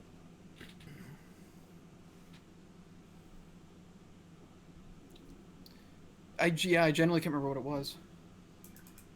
I think it was Hellscape, but I also that's a like 80% sure, not 100% sure. Yeah. The VODs of Aaron and Hamster painting wildlands, forest floors, Wyverstone, waterfalls, swamp trees, and ruins were invaluable to me making my decision to go unpainted. Yeah, and I do think we can do more of that. We're in like a weird in-between point right now.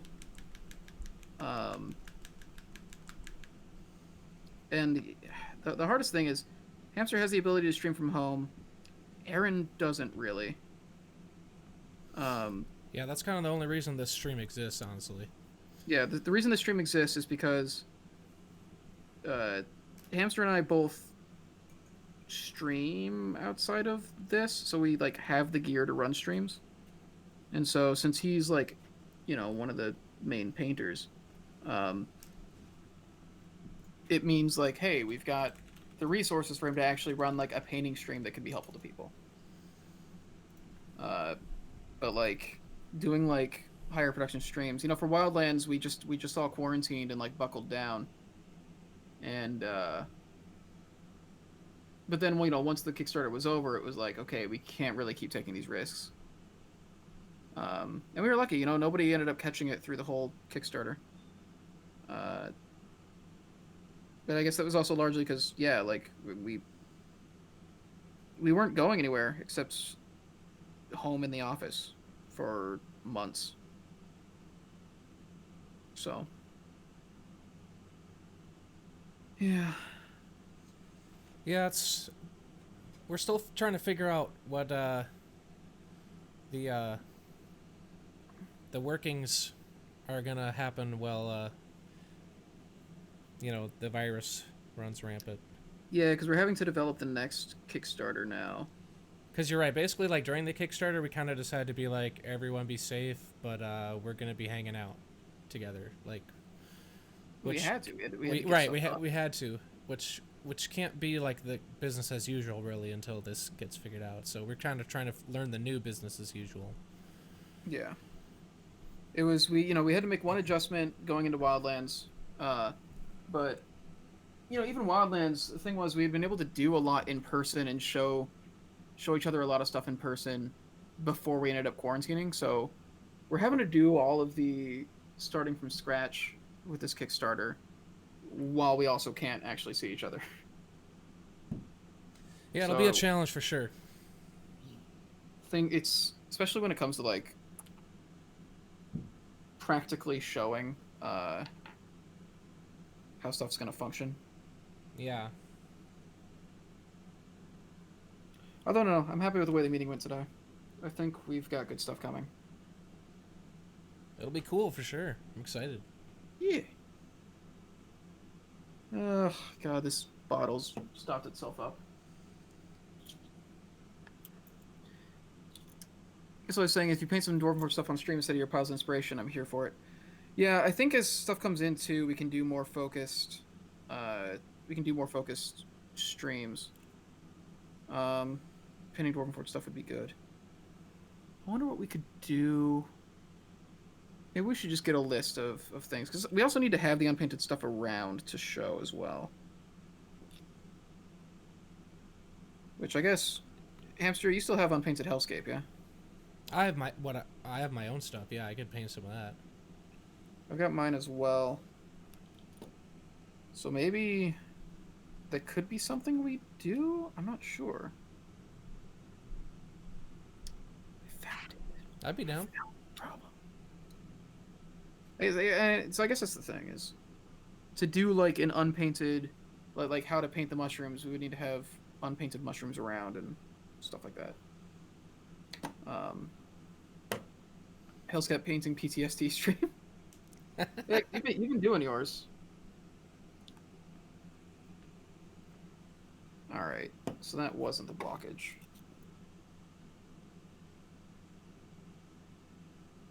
I hit it when the. Oh, did that do it? That did it. Woo. All right. Don't know why, but now it's just freaking out all over the place. But it's working. It wasn't terrible, but definitely takes a long time. Yeah, it's an interesting first batch of terrain to paint. It's one of the more complicated ones. That and like Dread Hollow, I think, are the toughest ones to like come in and paint first.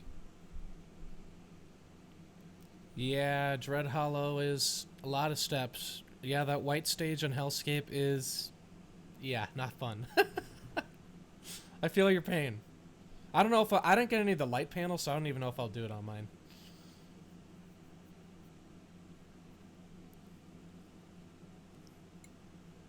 Oh no.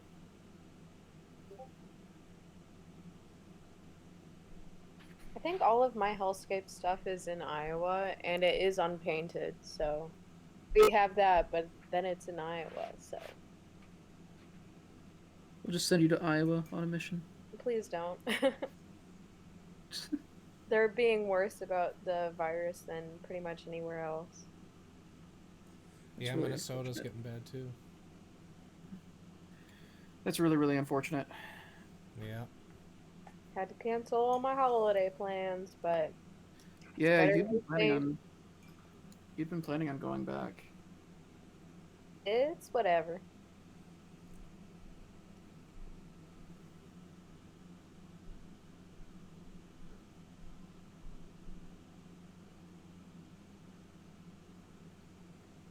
Smoke weed every day. Oh, yeah, God. look at that.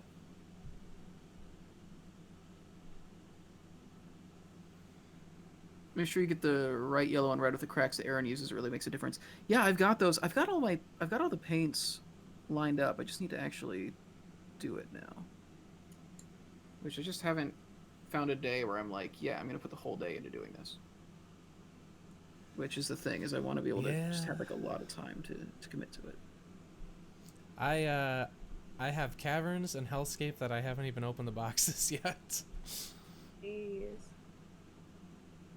At least And you Caverns got- have super simple paint. You chose your wildlands to be unpainted as well, right?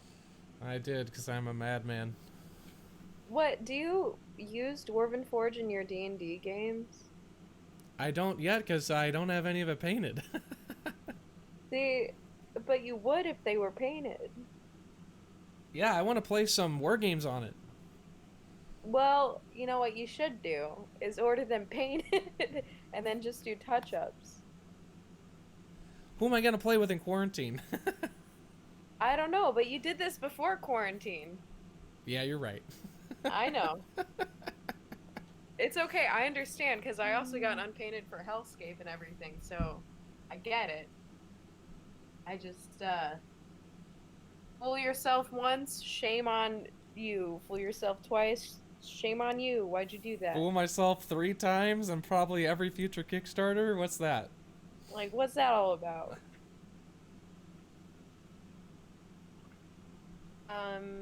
Amy wants to know what we use for wargaming. For terrain, we use Dwarven Forge at the office. I have some like MDF kits just because they're cheaper, like the sort of wooden kits. But I mean, so all this is on the battle mat, pretty much. I don't ever have like fully sculpted wargaming terrain. But I have seen people do fully sculpted battlefields though. It's wild. It's freaking insane. I've spent a lot of time watching those too on YouTube. It's like it makes me want to be productive and make my own stuff, but then I just watch more YouTube videos, and it's really an issue. Yeah, Watching that who? that was me with miniature painting for a while. I would just watch miniature painting videos for like 3 hours and be like, I haven't done any painting. Yep. Or not always a battle map. Sometimes in the office we'll just use the terrain trays too, to basically make a battle map.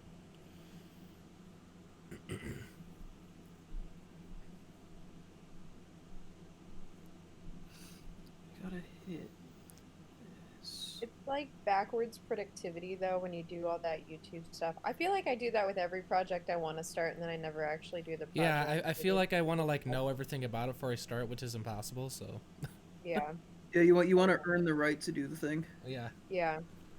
And then you're like immediately upset when you're not completely like the best at it when you start. Yeah, I feel that hard. Yeah, being real is like the worst. Why can't we all just be perfect? I just want to be like one of my anime characters. And just be a Oh, prodigy at the thing, you know? All right. I want to be the best there ever was at something. You want to catch them at and train them? That's something that Miles talks about a lot. Is one of his favorite, like, things in media, and what will instantly get him into a show is like any show where he can watch somebody who is like, where the story is like, yeah, they're the best that there ever was at something. Like he loves Tailspin because Baloo is the best pilot that ever existed, and Speed Racer is the best racer who ever existed, and stuff like that. It's interesting. Yeah, that's like a toxic trope though, because I've become obsessed with those too, and then I want to do so many different projects, and I'm never going to be the best at any of them, even though that's like my entire like that's what I want my story to be is like, wow, I'm the best this, and then it's like, no, you're just the most mediocre at a lot of things. Yeah. But it's a lot of things.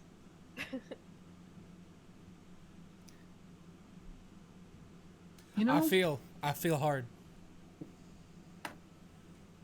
I feel hard. God. Man, did you ever watch Mystery Science Theater? Yeah, I love that show.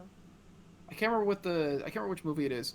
Remember the one where it's got like the like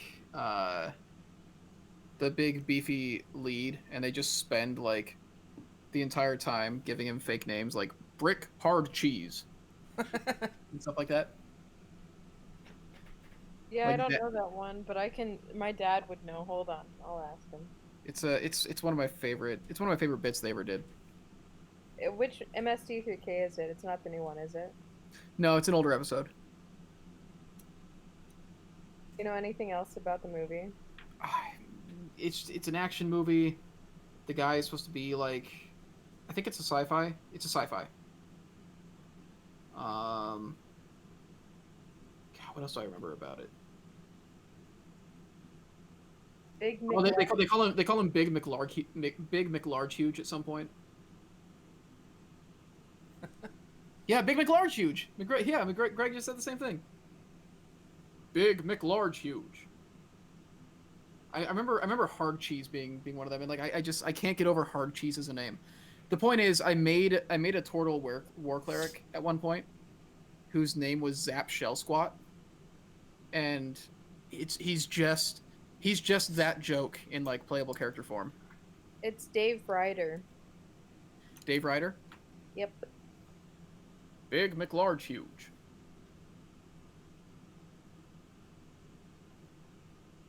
I remember nothing about it. Yeah, I remember nothing from that episode except that bit. That bit is so funny to me.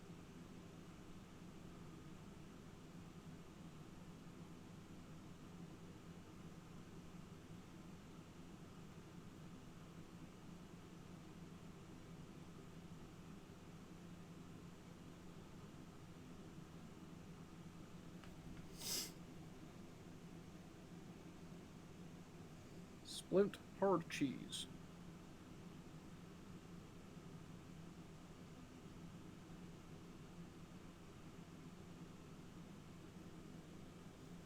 God, my life is just a constant barrage of different songs, like being stuck in my head and fighting for attention. It's really unfortunate. What's the one that you got going on now? Um, right now, it's the opening riff from Take Me Out, but Oh, I learned that on bass. I could play that right now. it never hits the drop. I could do So that. it's I so could it's do just that so for it's you. just the and it just like keeps like increasing in pitch. All right. Give me a minute to plug in my amp. Another one that happens with a lot is Reptilia. Oh yeah, they have very similar starts.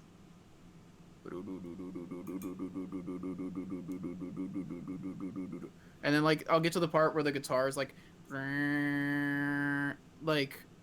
but it never gets to that it just like it just keeps building and it never hits the break and I don't know why my brain does that to me.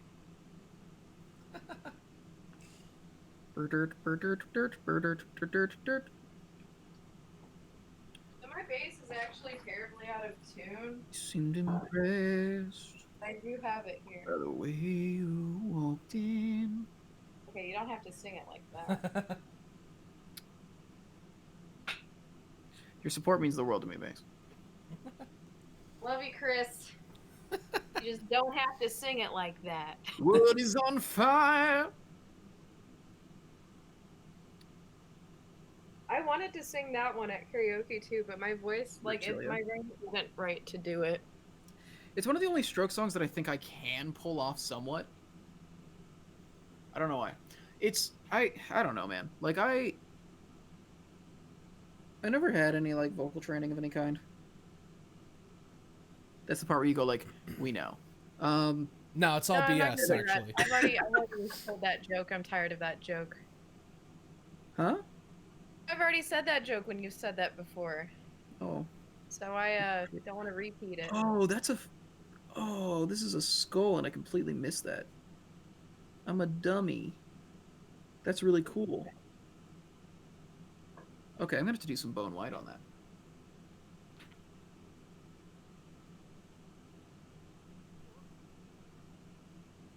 There are some things where I do think I can sound fairly good while singing. But I Yeah, don't understand the theory. I don't understand how it works enough is the main thing. So I don't understand why I can do some things okay and not other things. And so I I'm think- very bad at figuring out what I can do. What might help is if you find out the range of all the songs, like the artist of the songs that you can do well, and then it might help you like kind of narrow down where you might be in your vocal range, because that's what I did. My training was only like in high school, so I'm not as experienced as Hamster is, who has actually had training. I know I've got a pretty high register. Yes, you do.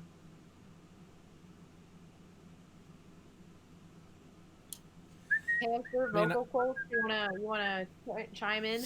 Yeah, honestly, the best thing I ever did for my singing was stop taking lessons, because you at a certain point you hear the same things over and over, and you have to figure out how that translates into your body. Because I would always say, okay, I get theoretically what you're saying, but how does that feel? And they're like, I can't tell you that. I You wanna can't see how tell you high how I it can feels. go? Okay. Wow. I think I'm a soprano. No.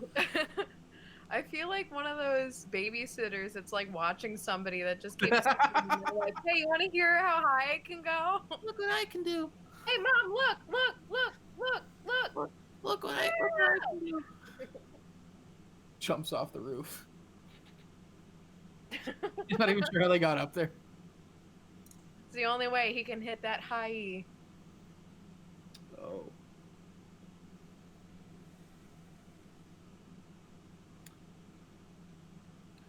Yeah, night's not over. Like, I used to think that I was a first soprano, and then I was really out of practice, and I thought maybe I was an alto after that because I wasn't hitting the same notes as easily, but it turns out with like proper vocal conditioning and like actually trying and everything, I might just be a mezzo soprano, and I'm okay with that. I got told I was a soprano at one point. You're not? I'm I not. think you're like a tenor. Yeah, like I'm not sure it's accurate, but that was like the one time I got told like what I was, and I'm like, ah. I mean, I didn't do that because that would have just proved their point.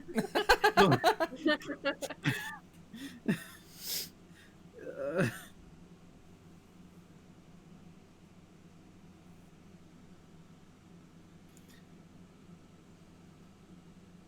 I just wish that the only time I've been like, yeah, this person is always in my range and I'm always comfortable singing what they do is like David Byrne. That's because he's somebody who does not like. He's not somebody who like boasts like an incredibly broad range that he's very strong in all the time. Like this is not what his vocal style is. Yeah, he sticks to the same few notes, but It's just the same few notes, and he also like lets his voice be shaky and not like actually be like super strong all the time. Which I think is one of the reasons why I like him. I like him because he's a weirdo and he has really good musical arrangements, and He's a. I don't know. I genuinely do think he's one of the most talented musicians we still have like working. He Just like really is. just like as a songwriter, like I got to meet him and he was really nice. American Utopia is genuinely just like an incredible album. Like all the stuff he's making is still very good. Yeah. Hard to find anything besides country artists who are in my range. Bass. Oh, yeah. I could see that. Yeah, everything is just getting higher and higher. Like a tenor in the old school musicals versus a tenor now, they're like different levels. They're like completely different ranges. I did these really awful children's musicals really early on when I was in New York as one of my like first gigs. It paid terribly. It was a terrible experience all around. One of the biggest problems was the person running them just like did not actually know how anything worked and was just very like just do this. And so she put me in like a bass role, and one thing is she's like, just sing it lower, and I'm like, I physically can't. And she was like, sing it like John Rake. I'm like, I'm not John Rake. Like what? Like I I physically can't. Please.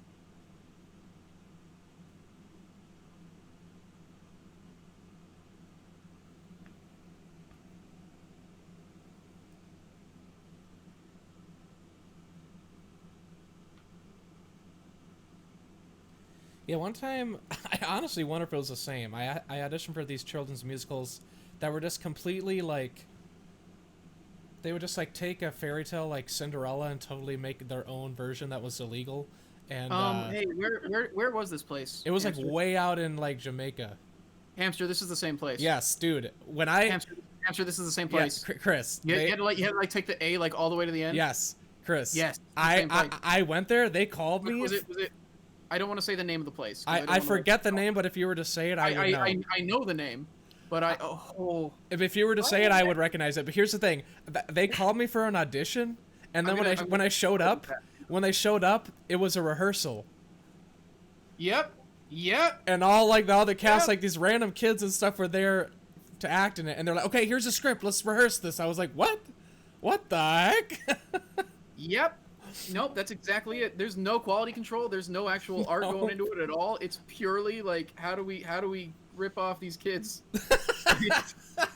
How do we get their money? I put the name of the place in the Discord chat. All right. I'm pretty sure it's the same place. Yes. Oh my god. Oh my god.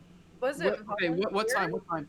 Oh, were you the one they went to replace me? It might have been. It was one of the first things that I auditioned for too out here. So. And that would have been after. That probably would have been after I finished doing that.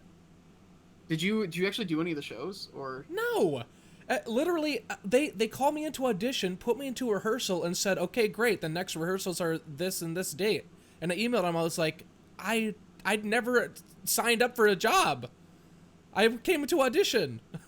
Yeah, man, it's so. I'm funny. like, no. Best of luck. Oh, that's so funny. Uh, Oh, I've got so many stories about just the horrible way they run that place. Was it volunteer or is it like it's It supposed to wasn't be? volunteer. It paid like $50 a show. which is Huh. basically volunteer. Yeah. It paid like $50 a show, and like you had to like figure out how to get to like some bizarre place unless you lived by them. Like, so I lived in Harlem at the time, so it'd take me like an hour to get out to where they were, and so if I wanted to get a ride to wherever they were going, I would have to like get all the way out there. Otherwise, they perform at all these schools that were like super far away from subways, and it was like I had to like find a way to get there, and it's just a mess. Like, and the amount of time when you think about it, like, yeah, it was really really bad. And it was like a rip off Cinderella. Yeah, it was just rip off taking fairy tales. Sometimes yeah, it was rip off taking fairy tales, very poorly doing it, and then just like using random music, and it was all just an excuse for like this like 50-year-old woman to be like the star of every show. Like, Oh, and that's so sad. she's the one running the whole thing, That's so and sad. and she was like just really awful to everybody, and never knew like the lines, and so you never knew like what was Which gonna they happen. wrote. Here's the thing: Cinderella is a musical. It is a stage show, Mhm. and they just have like a Word document that they typed up and printed out and gave out as They a script. they don't want to pay for the rights to actually do the No, show. right. They'll still perform the music illegally, Right. but they don't want to pay the rights to like use the actual show. Plus, they got to cut down the time and all that. Yeah, they make it like a 2.5 hour show into like an hour or half hour. Man, the world of independent / rip-off theater is fascinating. Yeah, it was nuts, man. It's so funny that you wound up like. As soon as you started talking about it, I was like, it has to be the same place. Yeah, it absolutely is. That's so funny. Yeah, I did shows there for a while, and it was not a great experience. Yeah. Wiley Coyote wants to know, when is the ocean/beach/island/underwater Kickstarter happening? /tiny umbrella, toothpicks. Yeah, slash my Surfs up. When am I gonna get Dwarvenite pina coladas? We do not know Wiley Coyote. When we're doing the Pirate Adventure Kickstarter. Yeah. The thing is, like, there is interest in it. It's just, it's a rough thing, right? Because that's like a super specific biome, that likely won't come up all that often. That's one that Joe Manganiello really wants, though. Yeah. Here's the thing. I think people would love to have it, but it also just comes down to, compared to like dungeons and stuff like that, like it's not all that common. But I don't know. We've done dungeons, you know. We've done caverns. We've done so much at this point. Like, Yeah, once Like we've like in the really movie- wrung out everything that we've gone through, we'll probably start doing niche stuff like that. Yeah. it's just finding ways to make sure that, we can produce it without it sinking the company. In the meantime, though, you could probably just grab a sandbox and use that. Yeah. I want us to Yeah, I get think that's shipworking, pretty good. man.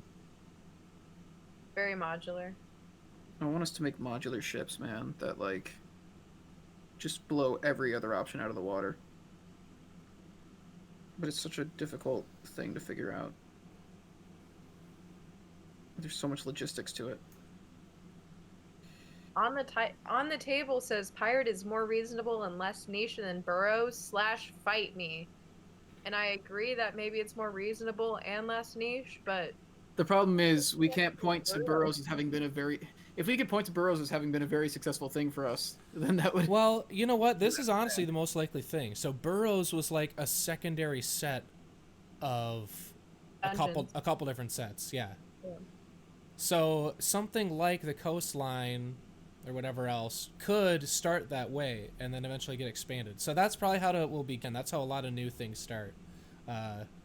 Is as sort of the subset, the cool add-on expansion to a larger set. So I could definitely see that happening sooner rather than later. Yeah, but you also have to fight on the table. Oh, like, they right. have Oh, okay. that part too. All right, stick them up.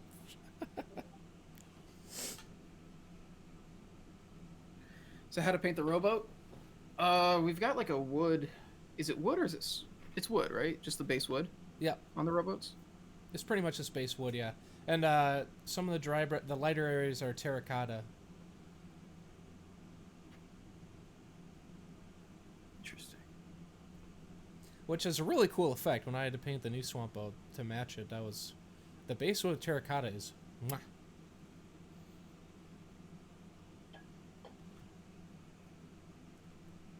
think I might wait till I have the bayou barge before I paint it so it matches. That makes sense. Same no moss green on bottom. What did you do on the bayou barge for the algae/mold? Is it moss green? Nope. It is a color that I didn't know existed until this Kickstarter called sludge. Oh, yeah, sludge is good. That's a fun name. It's honestly, it's just sludge, and then the perimeter of the algae areas has like the real crevices have a little bit of a black wash in there to darken it down a little bit. Or like the perimeter, not the the deepest recesses are sludge, and the perimeters it fades into like a black, like almost just water damage on the wood. I really want to rename the paint school bus yellow because I feel like that's the only one that doesn't really fit the corny paint theme. Yeah, they're all generally named after stuff that actually makes sense in the world, but like, we don't have medieval school buses. No, but now Not that yet. you mention, you know, it'd be really niche and something nobody wants. Magic school bus. Modular school buses. We've partnered up with American Truck Simulator. Oh no. That's a good game though. I really like it. I've been simulating it inside Death Stranding.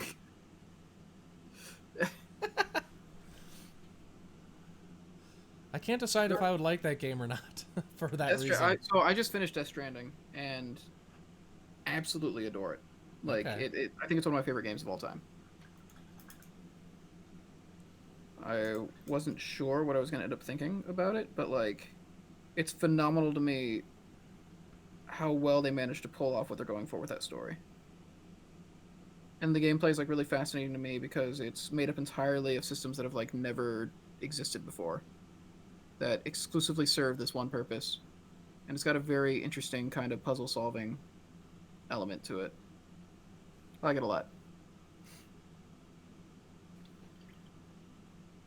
Let's see. That's awesome. Yeah, I'm very happy with it.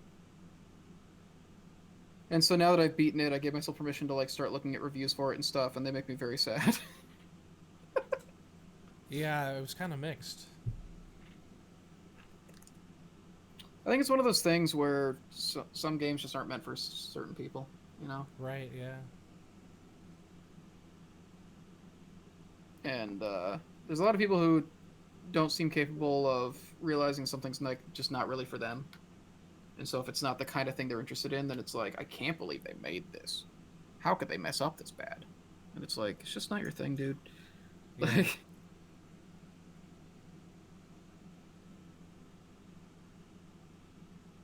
because it is definitely very much not like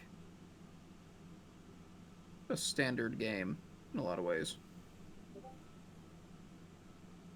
You know how there's like different stages of development in humans when like kids are supposed to understand symbolism at this point, and like you grow on and like you start to learn more subtle things like that? Yeah, there's like a bunch of different stages of human development. There's Yeah, I first wonder. position, second position, Oh my god. God. Anything for a joke. No, it's like part of that is like, Jeez. is it a learned skill to know like maybe not everything's for everyone, or is that something that like eventually you do understand? I don't know. Like some people might just, because there are some people who it seems they go their entire life without ever like realizing that it's just not worth their time to complain about everything that isn't made for them. Yeah, that's true. So I don't know if it's like just a part of their brain that's missing, or if it's like, Oh man. because I guess it just comes down to like, how do you teach people basic empathy sometimes? I feel like that kind of thing is related to empathy, at least in some way, right? Yes, it Because is. like it's the ability to like imagine that There's a world outside. desires and needs and preferences other than yours exist. Right. So I don't know. I don't know.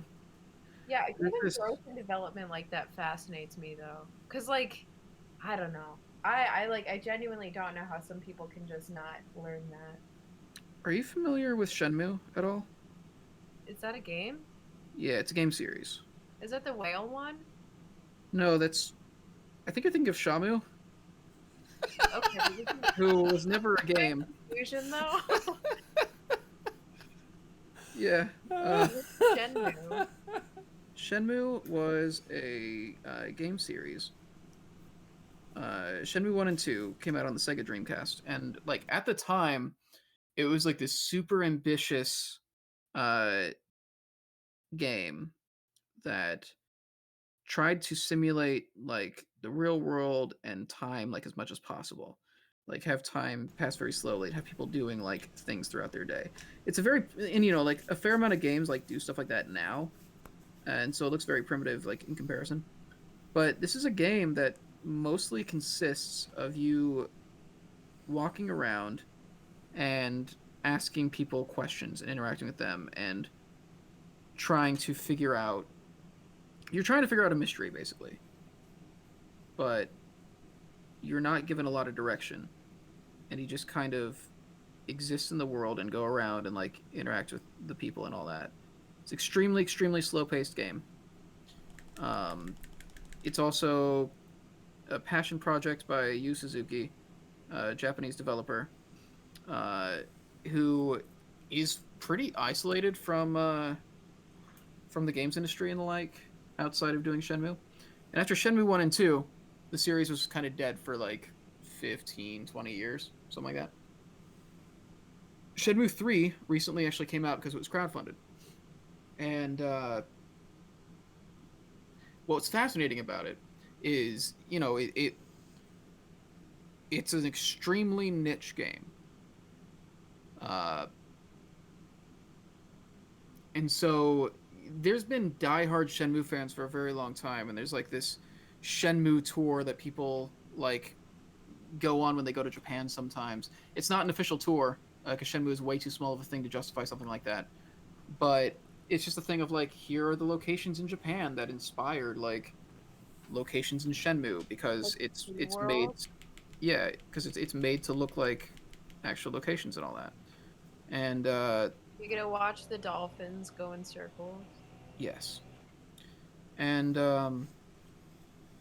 so Shenmue 3 comes out.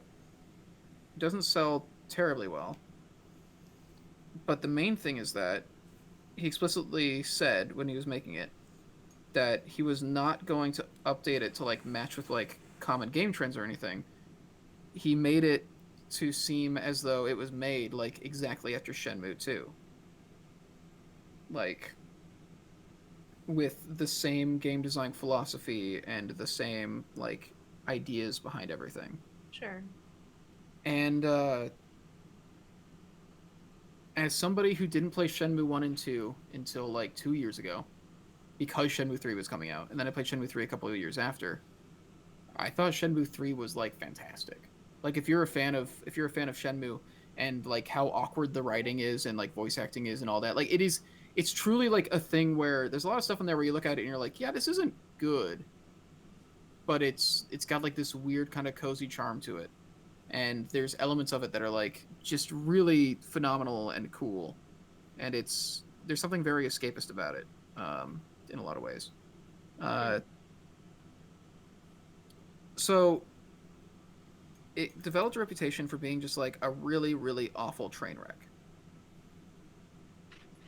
But like all the complaints are that it's outdated and stuff. And it's like, okay, but the point was to not update itself to be like these other games. And the point was to preserve the feeling of games as they were developed at that time.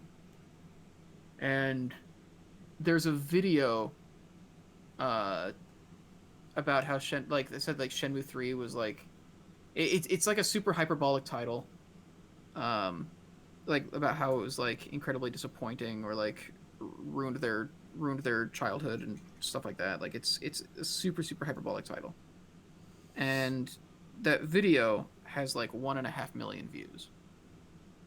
That is so many more views than people who have actually bought Shenmue 3. And so it's like this weird thing where you're looking at a niche game it was a game meant to be for the fans who liked the series and to feel like a game from that series. And to a lot of those people, it's like they nailed it. Like, it's great. But then a bunch of people who aren't into that series were like, can you believe how bad this thing is? And most of them never played it. Like, statistically, they simply can't have. And like, I don't know. Like, I look at that and I'm like, why is this something that so many people like spent their time having opinions on? And I've talked to so many people who tell me like everything that's wrong with Shenmue, and I'm like, have you played it? And universally, every time I've talked to anybody who talks about Shenmue 3 being awful, they haven't actually played it. I don't know. So it's like a really fascinating thing where it's like, just let the people who wanted this thing like enjoy the thing. Like, it literally wasn't meant for you. It literally wasn't meant for people who wanted it to be like Uncharted or something. Like, so it's weird. I don't know. Like culturally, it's just a very bizarre thing to me. Is Chris saying we need a Shenmue Dwarven Forge set? Yeah, absolutely. You could probably do a custom paint job of the Moonlit Arch, actually, to look like the Phoenix Mirror. Okay, all right. You gotta calm down. We don't want another Nate situation. We need another Nate situation. If we can get to 4 million viewers on this stream right now, we will make a Shenmue 4 set. million. And they each have to donate $5. If we can get $4 million in $5 increments, PayPal to Mace's PayPal account. I don't have PayPal. Please do Venmo. I also that's the important thing. Quick Pay, Zella, or whatever. Chase Quick Pay. Zelle, whatever it is. Chase Quick Pay with Zelle. Yeah, that thing. So if you guys want to donate $5, we need 4 million people to donate $5. That's $20 million, please. This just keeps scaling higher and higher. No, it doesn't. I said 4 million people, each of them have to donate $5. You scaled it down to $4 million. I wanted to correct your horrible math. Well, you heard the lady. Is some of the people being angry at Persona 5 for not westernizing the school segments? I haven't played Persona 5 yet, so I can't really say much about it. Like, and I guess what I mean by that is I don't know much what people have been saying about it, because I'm very good at staying spoiler free on stuff that I want to play that I haven't yet. So I tend to avoid like hearing anything about like what anybody thinks about a thing that I know that I want to play. And then I look all that stuff up after.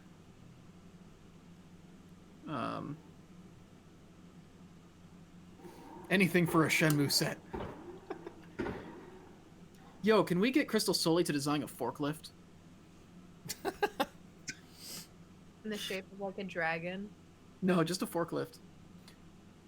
Oh, actually, she can design the back of Rio's jacket. It's not a dragon, it's like a tiger, but it is a tiger, right? I I'm have pretty no sure idea. I don't even know where we are anymore. I'm lost. Let me rant about my obscure Japanese games. Okay. We did. Stop telling me I can't talk about I Shenmue. didn't say that. It was fun to listen to, but I don't want to be asked questions about the games when I can't help you out, son. What, I just want to be a good Mom? supportive mom, and I don't understand video games. I'm sorry. But I'll listen to you as you sing your highest note in soprano, you know? I'm gonna be here for all those small moments. I just This can't is the content that people want. Is that the news she was super excited about? understand. Getting contracted by Dwarven Force to design industrial equipment. Yeah, that's it. Sully, Crystal Sully's going to be pivoting from monsters to industrial equipment. Isn't there the hate for pre-Persona 3 games that are the predecessors of Persona? I wouldn't know. I only hear people talk about Persona 3 and onward. I really haven't heard anything about the ones before that. That paint job's insane, Hamster. Thank you. It's coming along. It's not exactly how I first imagined, but it's kind of cool. What's different? I don't know. I don't know what I was going for. That's probably my problem. Well, this is cool. I'm happy to play with this on the table. It does look extremely good. Thank you. Well, how we feeling, gang? We're at 8:07. I'm gonna have to go on this guy for a while longer, but it would be like probably another hour at least. So there's no point in me doing it here. All right. But I will finish him tonight while the paint is out. Yeah, I might just.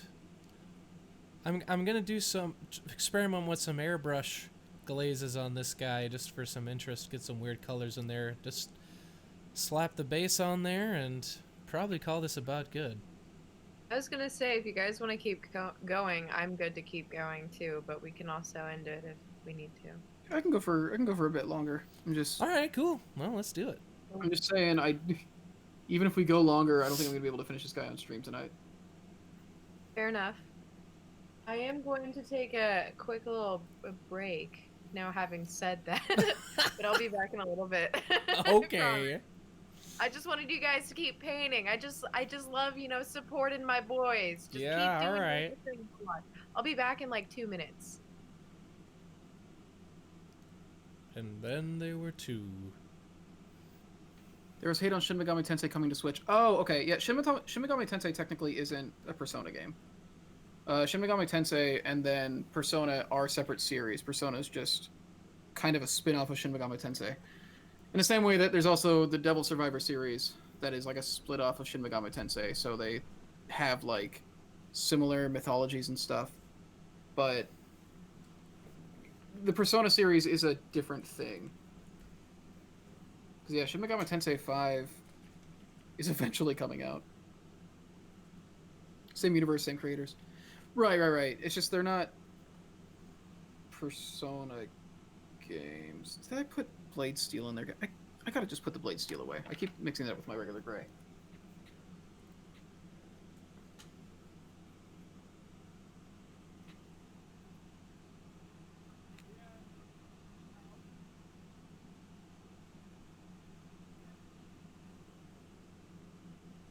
Alright. I put in a big Reaper order today. Because More they're stuff? doing their... What's up? You got more Reaper? Yeah, because they're doing a thing where... I mean, they always do it where if you... What happened? I don't have an actual good setup for my stuff here, so stuff Oh. always gets knocked over. Oh yeah. Um, Well, I have a decent setup, and I'm always knocking crap over too. So, if it's any I'm in consolation. Reaper Bones 5, yeah. But they do that thing where if you spend $40, then you get like a bonus mini out of 12 that they have for the month. And they're also doing one you get 2 right now because then you also get a free Christmas mini.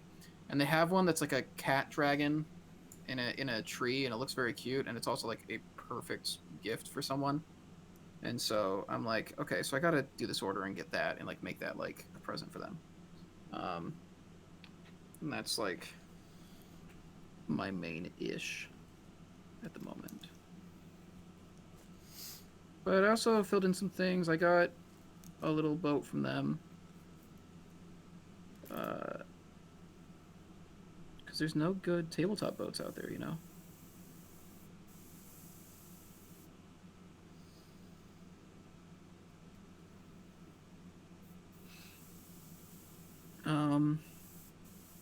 What else did I get? I got a couple more transparent minis because we do a lot of stuff with undead and the like, and so I thought it would be good to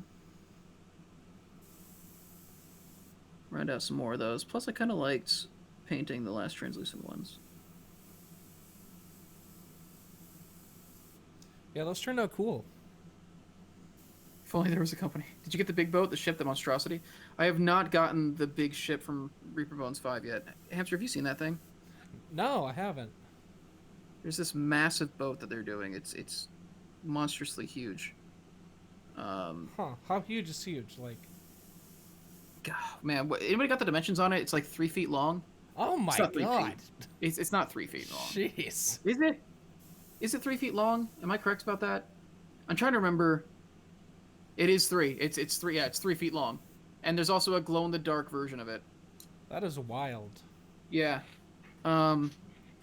There's still some info that just isn't out there about it, like if you can play on the below decks and stuff like that. Which is another reason why I haven't gotten it, is because of that. I'm also trying to tell myself, like, I literally have nowhere I can store it in a New York apartment. Like, Yeah.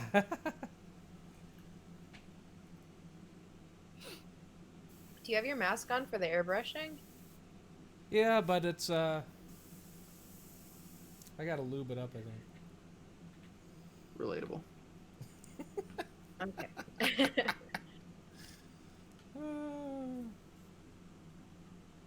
I had to grab allergy meds from my downstairs neighbor. So sorry, I'm back. I didn't want to keep her out. Well, like, I guess away later. I forgive you. Thank you. But I feel you on that tiredness. Being drowsy all day has really made it's made being awake really hard, turns out.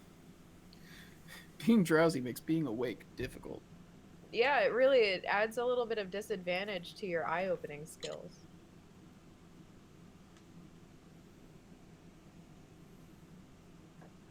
You need 2 so you can have a ship battle.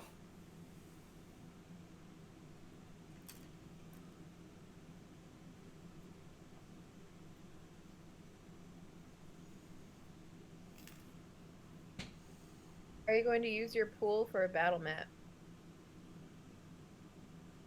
Who has a pool? Pool. Pool. What pool? Pool. Oh, they're saying, yeah, if they're gonna, because they've got 3 ships total. 2 pirates plus 1 glow-in-the-dark ones on your order. Yeah, Finley. Tonight the game's in the bathtub. Actually, yeah, 3 feet long ships. I guess if the ships are the entire bet, I guess it's the advantage to ships that size, though, right? And Dwarven Forge toys, because they're magnetic, make great bath toys. You can stick them to the walls and stuff. So, fun fact, you could use Dwarven Forge in the bathtub if you wanted to. Personally, That's how I use them. Sorry, I was... I use it for my plumbing. I'm gonna do all my unboxing right by my bathtub and also Chris's toilet. Nice. Yep. It's how it's meant to be. I hate it here. Just wait for the Kraken. I hate it here. No, you like it. You're having fun. How much would a Dwarvenite boat that size weigh? I don't even want to think about it, honestly. It would be... It'd be a lot. This is very off topic. Have either of you played Phasmophobia? I have no, not. I've watched it. I know, I have too, and I really want to play it, but I Me don't too. think I can. Yeah, I'd be scared. My Among Us friends played it for a while, but they got tired of it a little fast. I got tired of Among Us pretty fast. Like, it took me a month, and then I was kind of like, I get it. I'm the best at this game. I'm done. I mean, it depends on who you play it with. I play with strangers. Oh yeah, that's awful. You can't play that way. No, it's more fun than playing with friends, because I don't really want to gaslight my friends. I mean, depends on the friends you play it with. I only have like 4 friends that play it, so. So the thing with me is I just don't enjoy it unless I'm in a lobby where everybody's like going hard and is like on top of their game and like good at it, because like the it gets, oh man, it No gets noobs so tense. allowed. What's that? No noobs allowed. Basically, I don't know, when you play with like more casual groups, like usually either what happens is there's just no actual like logic or anything to it, and then you're just kind of like watching chaos, and it's not appealing to me. Or you're just like running circles around everybody, and that's not very entertaining.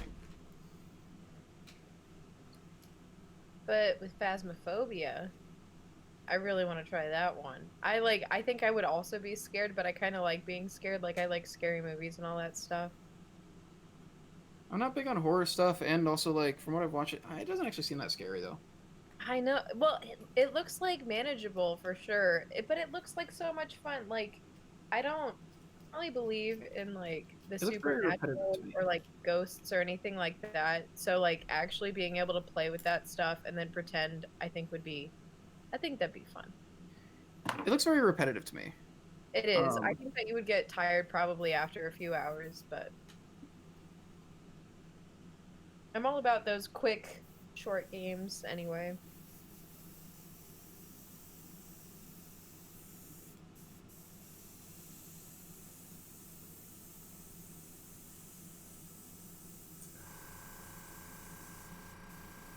Get this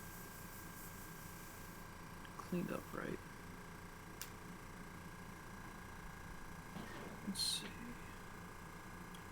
I'm gonna play some D&D after this. Nice. Yeah.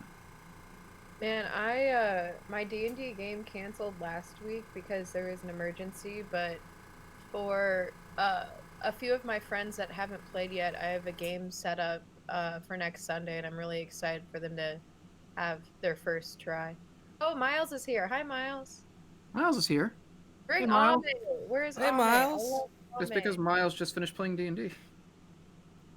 I want some Ame. My group's doing like solo sessions right now, and he was doing his solo session with Tyler while we did the stream. And then Tyler comes over and stares at me, and now Miles is in chat.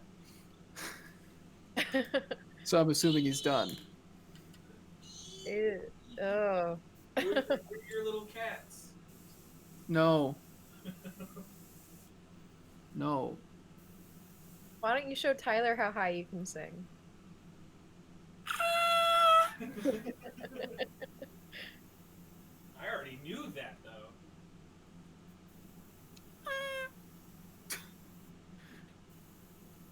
What paint bottle is that red one, Hamster? This is Magenta Ink. The brand is Higgins. And I didn't get it for the brand. I got it because it was the only magenta ink I could find. So it's just really thin magenta. Is it India ink? It's technically magenta. Well, it's acrylic. It's just like paint. It's just like acrylic ink, but really thin. Can you use India ink for this stuff? I don't know. Is India ink water based? I think it's the same thing. Like I've used that before for like calligraphy and stuff, I think. Then if that's the case, then probably. Man, you know, I'm not really a fan of acrylics. I'm much more of a dead mouse guy. Oh my god. I'm not laughing at your dumb joke. I'm laughing more about I miss Hamster's. Oh my god! I miss hearing that. Oh my god! how Hamster says, "Oh my god," like Wario. Yeah. That's the way that you said. That's the way that you said it. You do. Oh my god! God dang it. I never even thought about that. That's awesome. Hamster, can you just go wah? Wow. Man, you gotta change your baseball hat to the one that has an upside down M. Or a W, if you prefer. You think? Yeah, I do. New New Wario warrior- Hamster yeah. Discord emote, please. I'm down for that. I need that on my Twitch, honestly, probably.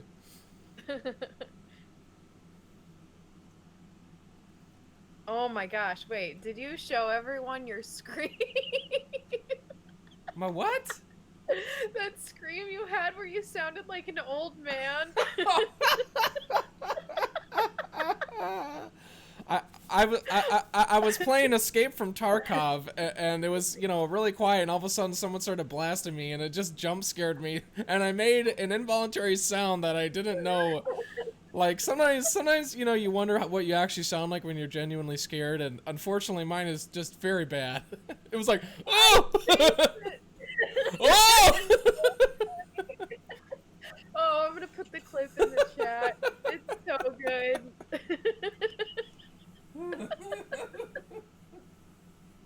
Oh man, I might hold on. I for sure have the videos saved on my phone, but I just need to What find do the you link. do?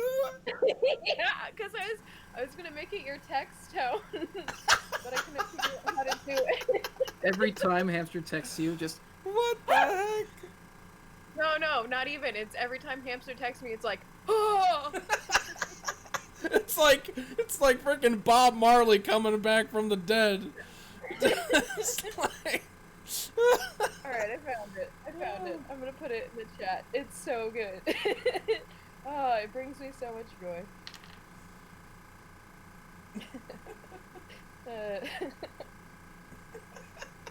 God Sorry damn if you don't want people to know about this side of you. Miles wants you to just play the audio. Oh, it's fine. Here, I'll just click the link in the chat that you put it, and so it'll show up on my audio. All right. Turn up my... It's probably less embarrassing than the mix-up that I had recently. No. Oh! Oh! Oh! Wait. And then I die too. It's so I embarrassing. play Wargaming Recon.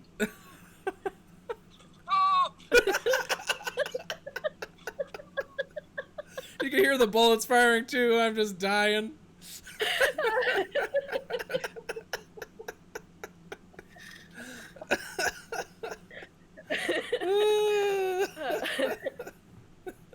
Oh man, no, Chris, you do have some good clips, but the one that you sent me, I was kind of like, this isn't your best one. You have much worse ones than this. Some of my favorite clips on my channel are when Chris and I did the Kerbal stream. Yeah, that was really good. We did this, I guess for those of you who don't know in chat, last summer, so I guess a year before Wildlands, we did a charity stream that was, I took Hamster, Tyler, Miles, and our friend Bridget, and I put them onto two teams of people who had never played Kerbal Space Program before, and had them race to see who would get to the moon first. 8-hour straight stream, where somebody who's really big into Kerbal helped me, or they made like custom missions for like each step of the way to like slowly teach them like how to get there. Hamster and Tyler did terribly. But boy, were we enthusiastic. It was very funny. There's a lot of very good clips from that. I don't know. That was kind of the stuff that started leading to me getting more into like streaming stuff and trying like more ambitious things. There's a lot of stuff that I wanted to do that I didn't end up getting to do because of quarantine starting. Like I really wanted to do that Crazy Taxi improv stream. Oh my god. Did I ever tell you about that one? No, but I've love heard about Crazy this. Taxi. So it's combining Crazy Taxi with like a long form improv game where your goal is to so you're playing Crazy Taxi, so you know your goal is to at least partially drop off as many people where they got to go as you can before time runs out. But at the same time, every time you pick up a customer in the taxi, another improviser gets it. And so you would be green screened out at this point. We would have you in a little green screen like cab thing in the bottom left, basically. So every time you pick up somebody new, another like a different improviser would sit in like the seat behind you and would like have a conversation with you while you were playing, and they would be a character. It'd be like a hidden role thing. It'd be one of the hidden role games from improv, and you would have to try and figure out who they were before you drop them off, and just like a rapid fire. And there were a couple other like variant rules that I was thinking of trying to do That sounds fun. with that. I'm also going to be doing in like 10-ish days. I'm also going to be doing another marathon stream where I'm trying to beat Winnie the Pooh's home run challenge before it's unavailable forever. Because currently the only way it can be played is on the Japanese Yahoo page, and it's the hardest game ever made. It's a game where you're Winnie the Pooh, and it's just a home run derby, and you go through What? several levels of different Winnie the Pooh characters pitching for you, and it gets ridiculously difficult ridiculously quickly. And it's a notoriously difficult game, and so I need to beat Christopher Robin before before Flash stops being supported and that game is no longer available. So I'm gonna do a marathon stream of trying to beat Christopher Robin. So I'm like thinking of like ways that I can make it like I'm trying to like think of like little fun things I can do to like make it like a more like bizarrely themed stream and everything. And it'll be fun if I get it off the ground. I want to do a lot of stuff like that with Dwarven Forge too, but a lot of our stuff got like, man, I wish we could do that build jam, or the full war game idea that we had. Oh yeah. I'm into that, obviously. Yeah, we just gotta wait for it to be an okay time for us to do those things. Yep. Every time Miles you beat a says every character, time you beat a character, take a shot. Don't do that. that wouldn't. I don't think that would actually do terribly much. At the beginning, I guess I would take a couple shots in a row. But like, the problem is, I'm gonna get to the last couple, and then I'll be stuck there for a long time. Man, so I don't have a capture card or anything, and my GameCube's at the office, but I really want to do drunk driving with like the super, what is it called? Double Dash. I want to do Double Dash drunk driving, where I do Edward 40 hands and also play Double Dash. I've done it before, and it's incredibly hard, but it's also very fun. But I can't really stream anything because my computer is crap. That's totally fair. You also would need a capture card for that, yeah. I know, I don't have one. I haven't used my capture card in a long time, just because I've started just capturing everything natively through my computer. I do very little console streaming anymore. I still miss the days when I would like stream Harvest Moon 64 though. Oh man, that is one of my favorite games. Yeah, I call the days of Animal Farm. It was like very early on. This is one of the first things I ever streamed, I think. It was a good time. It was a very different time. Have to finish your drink before you finish the race, and you can't drink and drive at the same time. That's actually exactly how we played it. So like the driver would be like driving or whatever, and the person that throws the items also has to be finishing their drink. But then you have to take turns, of course. So you would swap back and forth. Oh man, I miss college, but not actually. There are elements, you know. Yeah, it's just the superficial way that you miss something.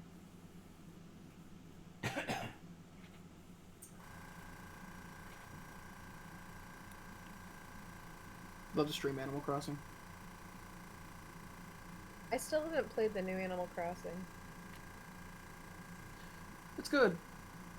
It's the only complaints I heard are people saying like there's not enough to do to like keep coming back, but I think that's due to one, people just being more familiar with Animal Crossing than back then, and the fact that it's going to have a lot of the same gameplay loops throughout the series. Mhm. And then two, people had an unprecedented amount of time to sit there and play Animal Crossing when it came out this year. Yeah, it's true. They do. What I like is that they keep coming up with updates, which Yeah. is nice and different from the previous games. Like, I think the only one that they would have been able to do updates on is the 2DS or the 3DS one, and I don't even think New Leaf got updates. So It did. I like that fact. It did. Yeah, they added furniture and stuff. Hmm. No, the updates weren't as robust as what they're doing on the Switch. Right. But like on the Switch, they're like adding museum like categories and stuff like that. Yeah, they're like really filling it out. I don't know. I thought about getting it, but I think that by this point, if I got it, nobody would be on Animal Crossing anymore, and also I would get bored of it within a few months. So I still do it every day. yeah, I Not game for long, differently but than you know, and I know myself, and I don't know. I don't know. I also can't commit to a system, which is a issue I've had for 4 years. And now that there's new systems out, it just makes it even harder. yeah, the new systems don't have games yet though. Miles and Yeah. Ame, and I guess that's the main thing. Miles and Ame still play it all the time. They play it more than I do, but I still am on every day, just to do daily things, and it also like helps me to like have a bit of a routine. Um, but yeah, I guess the thing. So I don't know. What I always say is that all you really need is a Switch and a PC, and then maybe a PS4 if there's a couple other exclusives you want. But like Microsoft really just doesn't have exclusives on their console anymore because they are starting to put it on the PC as well. Uh, and the PlayStation, give it a couple years after a console's out, and then it'll have a fair amount of good exclusives. Although they're getting less and less exclusives over the years. I'd Hmm. say generally speaking, all you really need is a gaming PC and a Switch. But if you don't have a gaming PC, then I understand wanting an Xbox or a PlayStation, so that you can actually play like the multi-plat stuff. Yeah, so my two things is then I would either have to get a PC or I'd have to get a TV. And I plan on doing one of those two things because I'm currently using my Mac and my Mac's not doing great. So it's all a matter of time before I actually finally say, like, uncle and just give in. Let me build you a PC. It will be cheaper than you expect. Okay. I made this same pitch to Letitia as well. She keeps saying she wants a Okay. gaming computer, and I'm like, let me. Like, let me make you one. Or yeah, or get an Oculus Quest 2. Get the headset I have. Ooh, I did have a lot of fun in the virtual reality. You certainly did. It helped that I was a little bit tipsy, but it was a Just a lot of little fun. bit. Just a little bit. Just, knocking over tables and punching invisible men, but whatever. Yeah, I'm very impressed with the Quest 2. Um, also, like, the price point is just not bad. Like, $400 is not a bad entry point for VR. Especially when, like, it's also self-contained.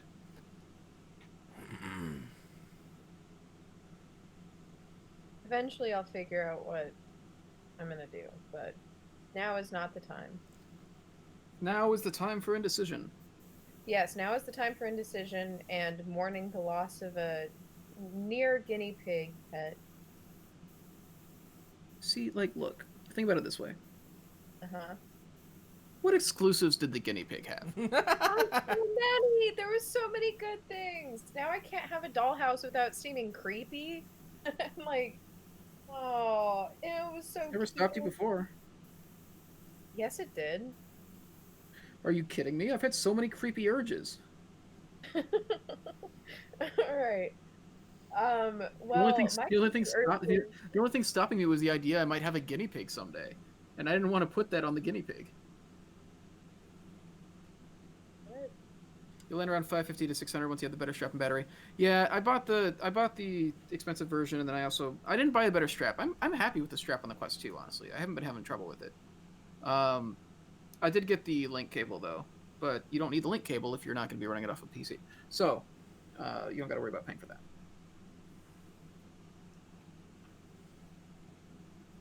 I need to get a better graphics card though. The problem is, buying graphics cards these days is nigh impossible. Could you find one refurbished or just being secondhand sold? I can find them being secondhand sold because they're all getting scalped. Problem is, the secondhand selling is like 3 times the price. I see. That's Yeah, that's the problem. Is I want to upgrade my card, and all of the good graphics cards are being scalped immediately, and it's been really rough. I've been trying to get some of the 30XX series, but every launch, just immediately bots like macro them all up, and they haven't done anything to like stop that from happening. It's very frustrating. I hate to sound like an advertisement, but do you have the browser app Honey? Yes, I do. Okay, you can save things, and I know that won't help with the bots or anything because they're still gonna buy it all up, but you can actually watch like prices and stuff on that. And they'll like let you know when prices drop and everything, which might help. Sure, that's just not like what It's the not market's like for the GPUs. Yeah. Okay. At least not for the ones I'm trying to get, because I want to get something that's going to last me for a long time. There are graphics cards I could buy that would be an upgrade, but not the 30. So like the 3070 specifically, the price on that is ridiculous. It's like looking at the power on that and then the price. And then the 3060 Ti is the one that came out yesterday, and again tried to get that, but it was an absolute mess. And Did you Yeah. ask Santa? ask who? Santa? No. Maybe you should, cash in those. Who do you cookie think's points. making them all, dude? He's Great making them point. as fast as he can. Santa. I don't know. Main thing is, ever since Bitcoin became a thing, graphics cards have just been like impossible to get, and it's very frustrating. For mining. Yeah. And then that created a scarcity issue, which then made the scalpers like jump in on it, and so then scalpers also became a big thing, and it's just very bad. Maybe you should just beat everyone up. I gotta stay 6 feet away. Ah, dang Ah, it. I forgot about that. curses. What if you do it with gloves on? That's been the hardest part of quarantine. I haven't been able to get into fights, man. You know? Man, same. I just keep having to walk in a 6-foot distance circle around them, throwing insults. You do like the stance and everything too with your Get a fist punching and glove on a stuff. stick. No, because then if I hit them that way, little spit droplets come out, and that's just creating a hazard. Oh What if my they hit God. some lady walking across the street? Yeah, that'd be horrible.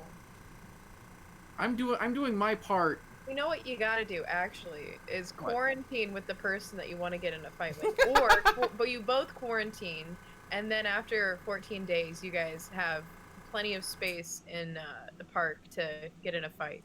You know, that's what they did with Nate Robinson and Logan Paul. They just lived. my They God. lived in an apartment. They lived in an apartment together for 2 weeks, and then boxed. I didn't know that Logan Paul got in a fight. Or wait, it was Jake Paul. Jake Paul's the one that did that one. I mean, they both do. Yeah, they've been doing like celebrity boxing matches. It's been really stupid. And They're it's all not worth it. bored and have too much money, so they train up and do Yeah. an event. But this last one was Jake Paul, but yeah. Yeah, they've both been doing it just as a way to make more money, I guess. And That's also, what I do. I box for my money. and like, I don't know if you, I don't know if you've been paying attention, but to 12-year-olds, it's really impressive, Mace. Oh, as an inner 12-year-old, I know it's impressive. Why do you think I got into boxing? Rated PG-12. Oh, Man, to be a 12-year-old and just be like, sometimes when I'm feeling bad, I go watch a PG-13 movie without telling my parents. scandalous. They have no idea I've seen Shrek 2. Wait, is Shrek 2 PG-13? Probably, I don't know. I'd imagine it's got some curses in it. It's a little racy. Yeah. I feel like it'd be PG, but I could be wrong. Next week, me and the boys are gonna sneak out and watch Rat Race. Oh man, that was my first PG-13 movie. Yeah, Shrek 2 is PG-13. That's insane to me.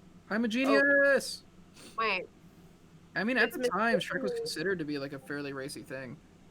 it's mistakenly considered PG-13 in some places, and it's also considered PG elsewhere. So you're still a genius in everything. You're still a genius in everything. You're just It's in wrong the about wrong what. market. You're just a genius in certain parts of the country. You're a savant. Nice. Oh man. I'm gonna get crafty. Oh! I'm just gonna make a whole compilation of you two screaming. You should watch the first episode of my Death Stranding playthrough then, when he decides to tear off a toenail, and I just have to sit there and watch him. I don't realize what he's doing until it comes off and the blood's like spurting everywhere, and I'm like, oh god, dude, why would you do this? You've never done that? Torn off a toenail? No. Huh.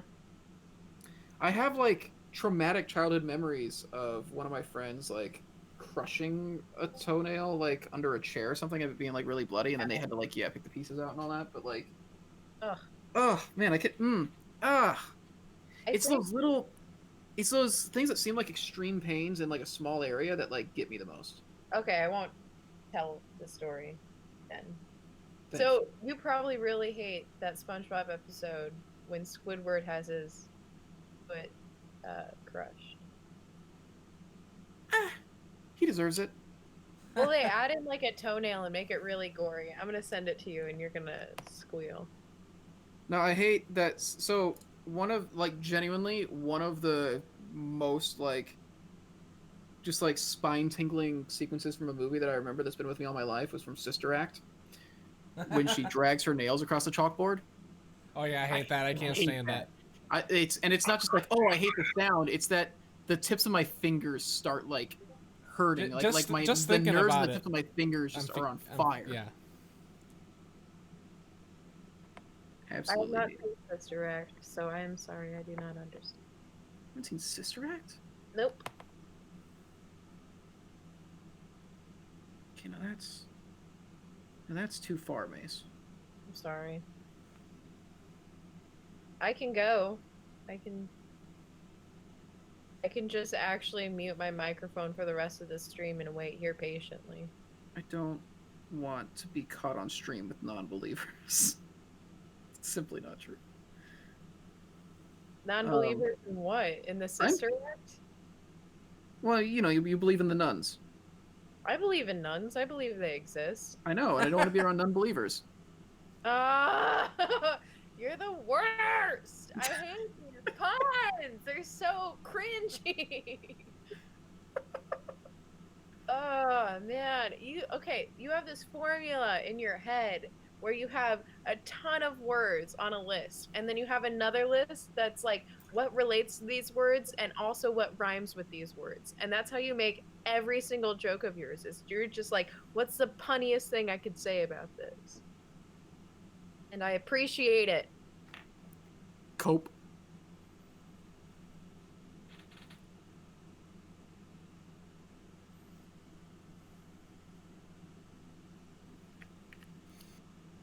Ugh. Sister Act is really good, though. Okay. No cap. What does that mean? I genuinely don't know. I've heard it a few times, and I would like to be able to use it. I can't help you there. Dang it. That's what We're the not, kids we're, are saying. we're not some of the more hit people you'll find, so.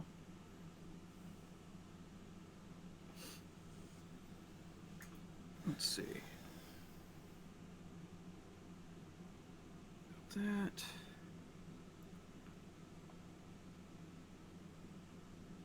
All right. I got it. No cap means no lie. Well, I know, but I just don't know why cap is the word that's used there. Oh, okay. I didn't know what it meant at all. Oh, okay. There is a video about who started no cap, but I don't really want to watch that right now.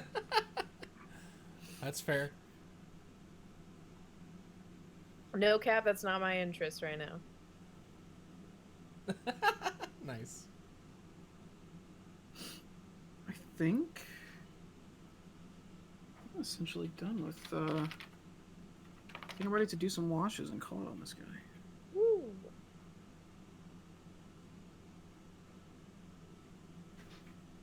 Y'all mind if I unroll my bag of gummy bears? It's gonna be crinkly. You rolled them in what? They're in a bag.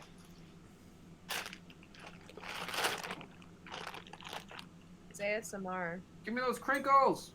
All right.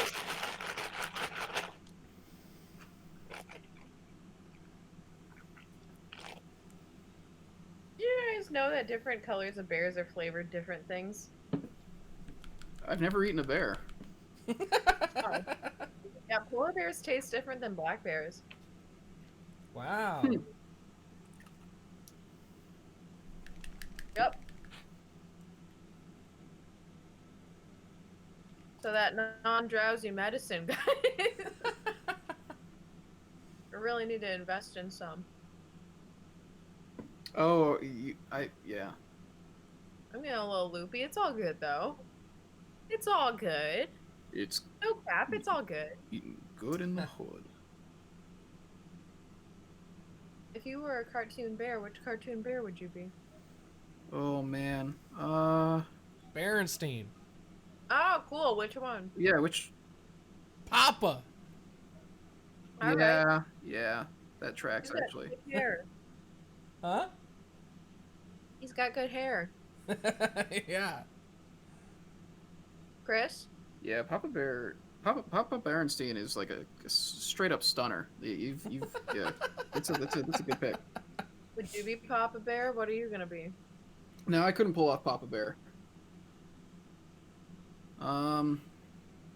Fictional bear. No. Cartoon bear. It's more specific than fictional. Cartoon bear. You know, I probably would have to go with Baloo.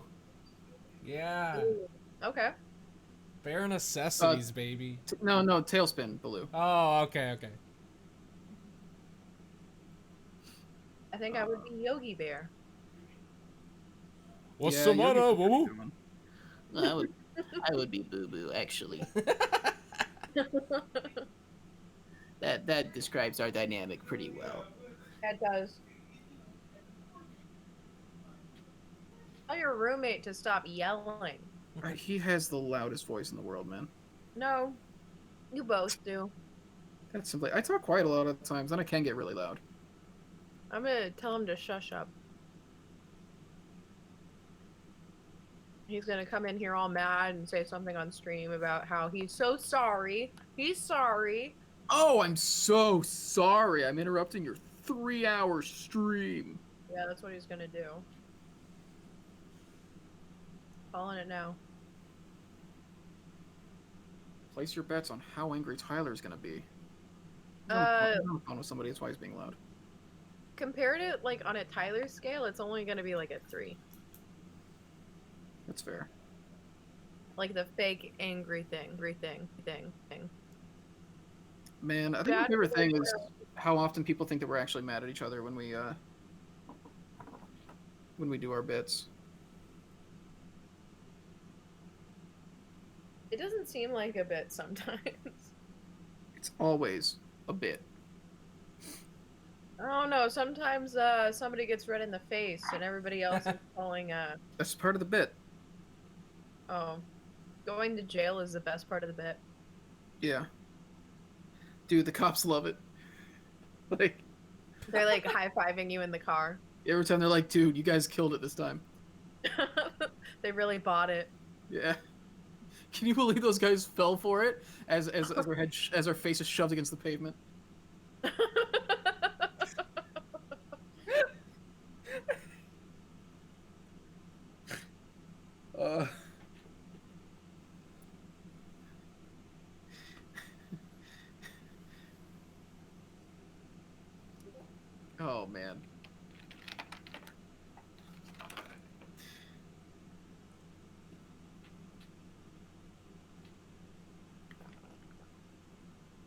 I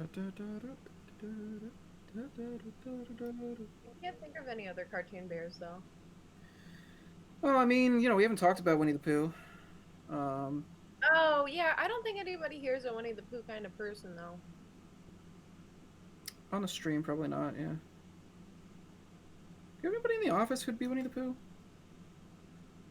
No. We're all like too. None of us are innocent enough to be like Pooh, I think.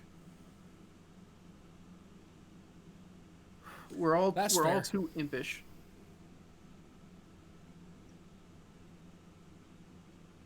Yeah, I mean I love honey and all, but Well, yeah, you just plugged him on stream. Yeah, that's right. I did. I'm sponsored, guys. Non-spawn though. To clarify. Could you imagine if we started getting sponsors on this? So you legally have to classify when you are sponsored on something, but is it like, can you get in trouble for saying like, oh, Pepsi sponsors me, even if they like don't? Like, can you do that? Like, can I just be like, hey, Pepsi is sponsoring me? No, you can. I think you're fine with that. It's when, Oh, like, the legal trouble is when you are selling a product without, confiding that you are selling that product. I'm gonna go ahead and tell everyone Domino's does sponsor me. Because I'm over it. I've been trying for years to get their attention. And you know what? Once you buy 6 pies, you do get that 7th one free, so it's basically being sponsored. You do. Yeah, that's my perk as a brand ambassador for Domino's. When I buy 6 pizzas, they give me one free. And I have infinite coupons on the $5.99 for 2 deal, so that's a pretty sick You think deal. they do that for just anybody that goes to Domino's.com? Anybody that's sponsored by Domino's.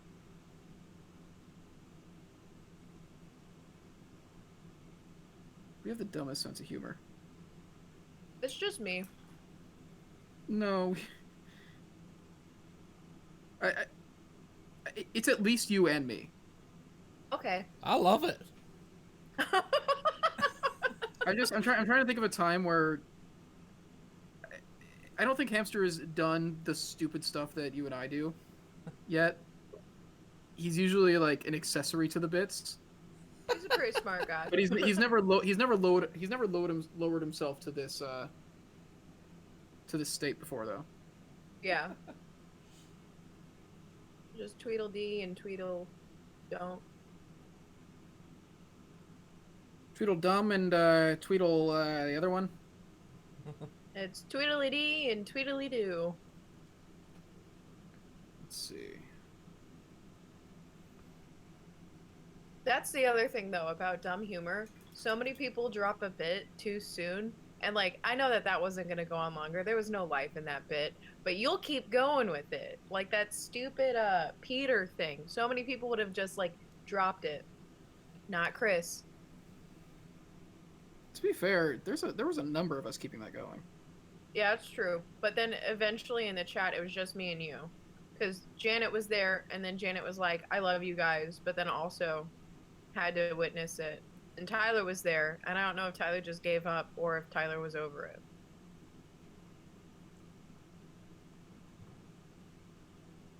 And now I can't think of any other words that rhyme with Peter.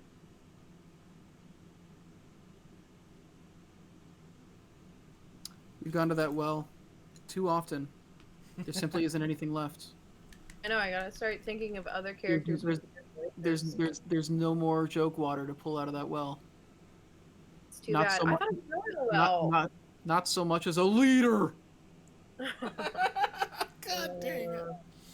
Oh, jeez. We're gonna have to go to the well. That's pretty close by. I think it's only a meter.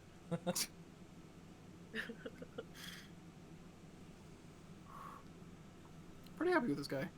I did like some pretty interesting stuff with this skull on his back, I think. Looks With shading on sweet. it. Was that? Looks awesome. Yeah. Some of these washes are still drying, and I want to try to bring his teeth out more. More teeth. More teeth! Teeth. Teeth. Teeth. Teeth. Give us the teeth! Chomp on it. Chomp on it! Chomp on it. Oh no.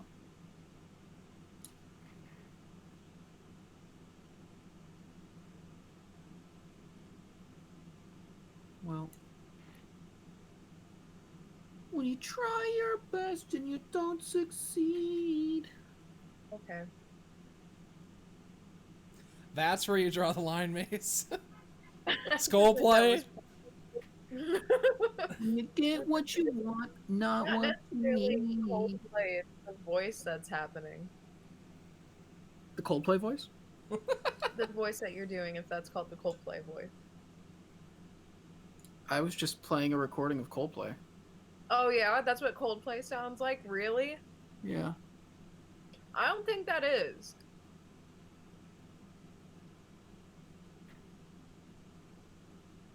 I don't know what to tell you. I think you're lying. I think you're full of it. I don't sing, Mace. I exclusively Oh, come on. play my vinyls. This entire episode has been you proving yourself a liar. Well, Arjit, Sounds just like Oh. Coldplay, yeah. yeah, agrees. That's what it is. Agrees with you. That's because it's, it is. Yeah? Okay, great. You get what Well, you I want. don't have that live version. Yeah, we're getting DMCA'd. That's how you know. That's true. I forgot about that. Well, Well, thanks Chris for coming to the can final take hobby that hang. to To fix you.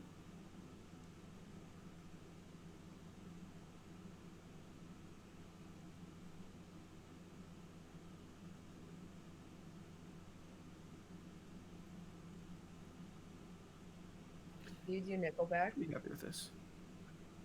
You want me to do Nickelback? Yeah. Is it only a hero? That's not Nickelback. No, it's not. I can't. I don't think I can. Gotta be real. That Look at man's this got a photograph. guttural voice. That man's got a voice I simply don't have. Like an angel. He's got the voice of an angel.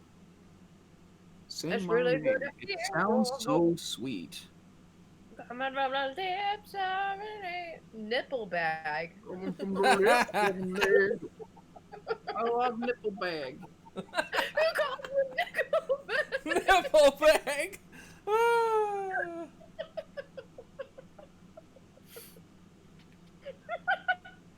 Congratulations, you found Mace's favorite thing. What if that was their name? Nipple that bag. That instantly broke you. Like, it was instantaneous. As soon as you saw Nickelbag, you were gone. Oh my god. Can you imagine?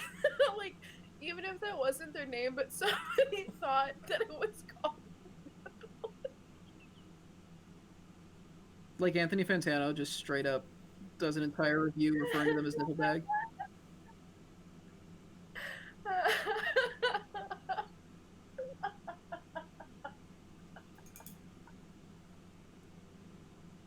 She is busted.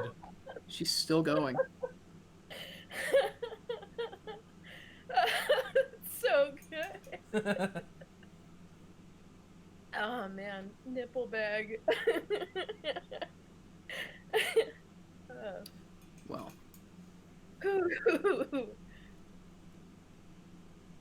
Man, is that a common nickname for them? Am I just finding out all these beautiful new phrases today?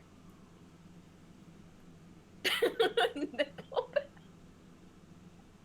I'm sorry. I'm sorry. Yeah, you were that sent you. Like you were. Yeah, that's gold. That tickled the funny bone. I love that.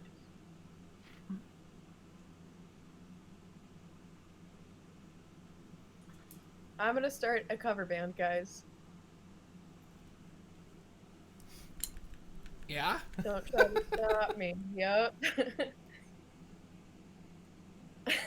Don't you dare try to stop me.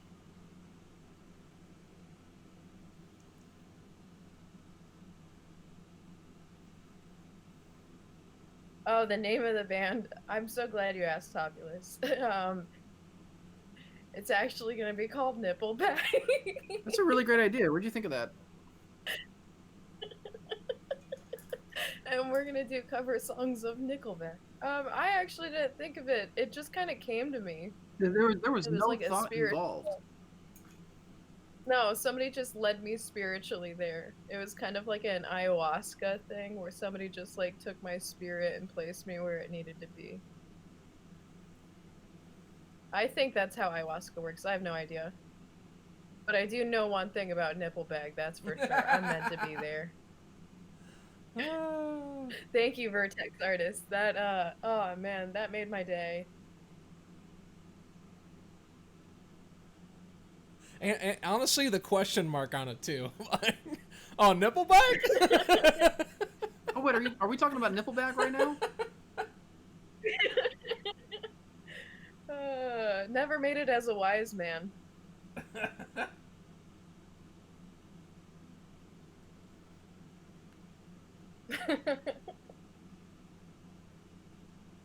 Uh, I'm gonna change all my songs on my iPod's artist under Nickelback too. Oh man, do you guys still have your iPods from like before smartphone years? I never had an iPod. Oh dang. Mine's long gone. Dang, I found mine recently and I Did you look what was need to on it? find a charger. Huh? Did you like look at what was on it and get real embarrassed? No, because I need a charger for it, but it's like it's one of those big honkin' boys that like The hold Nano? 320 gigabytes. No, bigger. But I need to unlock it and relive high school.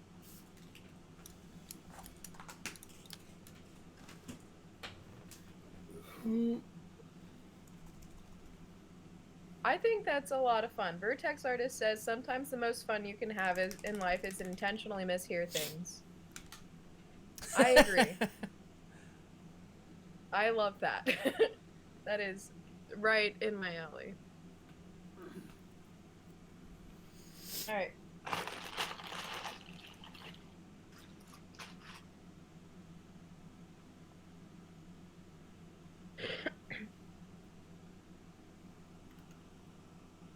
I used to have CDs as well, actually, Arjit. I used to have a ton of those like burn CDs that I would make for myself, and I don't Dude, remember a lot about it, but I do remember I named one thought-provoking apricot scrub, and that was like one of the best CDs I ever made.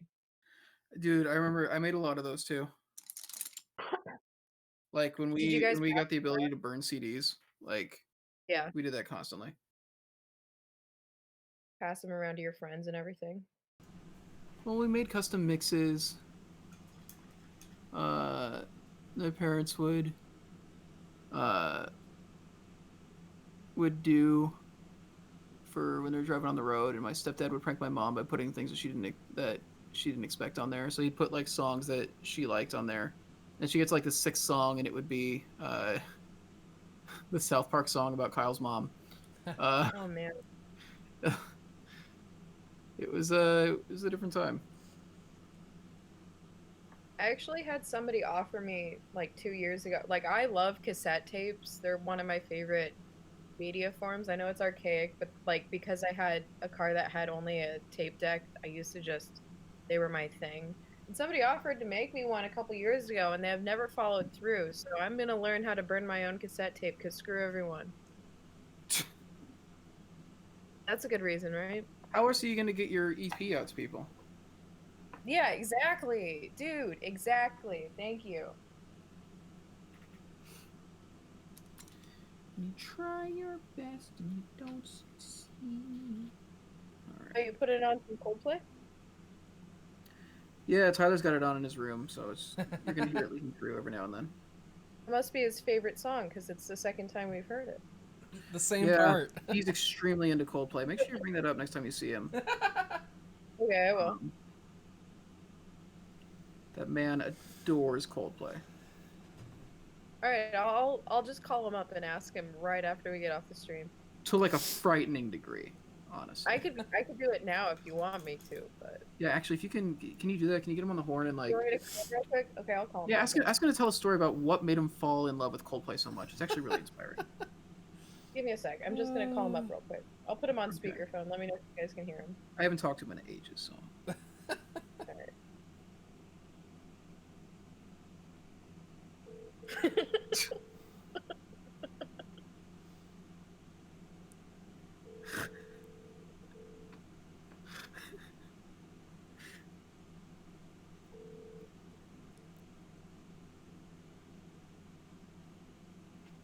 Uh-oh. He's not He has answering. no interest in responding. Dang. Thank you so much for calling. Oh man, I'm just looking at Pretty the. weak. Oh, I hadn't seen the thumbnail of the man. I just saw the SpongeBob What? thing you posted about squid. Oh, that's Yep. rough. I hate that. You gotta watch the whole video. It's No, so good. just the thumbnail alone is bad enough. Oh, that's bad. Oh wait. On the phone with my brother, whatever. I'm just gonna text him, heard you love Coldplay. God. There's this thing that I do also to Tyler that I'm sure he also loves. Like his Spotify year in review has gotta be Coldplay, number one. But then also number two, whenever he leaves his computer open at work, I will go onto his Spotify and either queue up Kids Bop or I will just change the song he's listening to Kids Bop so that he has to listen to Old Town Road, the Kids Bop version. And so I'm sure his year in review is Kids Bop and Coldplay. He says, "Oh, like a long time ago, I liked songs from them." Okay, cool.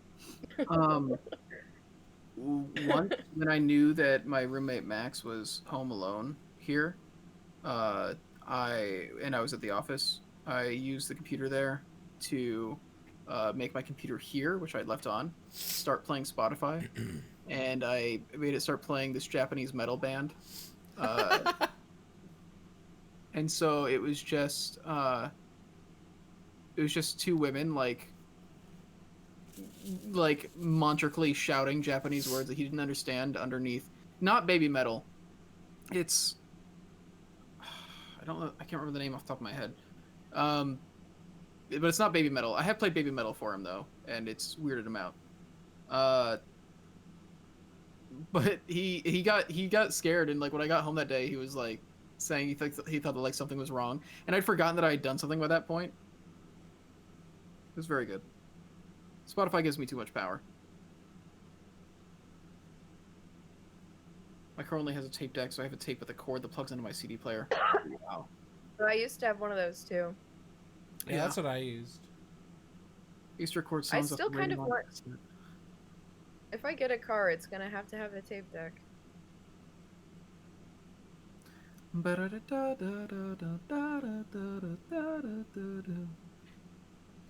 Now I actually have baby metal stuck in my head. That's a problem. You are just like a like one of those machines. What are they called? A joke box. Yeah, one of those. Joke box. Yeah, I'll buy your Buick. Give me a good deal. Also, I actually want a wagon, so. I'll buy your Buick, $5. Yeah, I'll do it for $5. Also, Hamster, since you owe me $5, if you don't mind just passing that money over. For sure, for sure, for sure. Yeah, go get that Buick for her.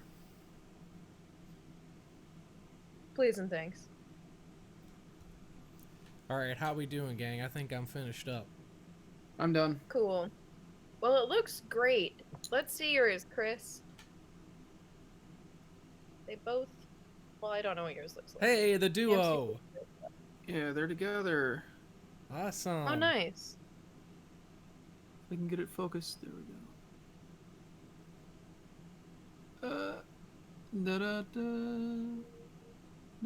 I'm happy with how this kind of swampy base turned out. I got some gloss on there.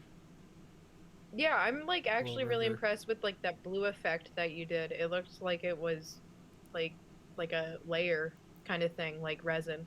Yeah, that's unreal. I just painted and did a gloss. I sprayed everything else matte, and then did gloss over the watery parts.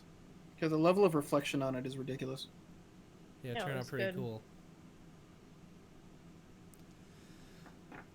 Okay.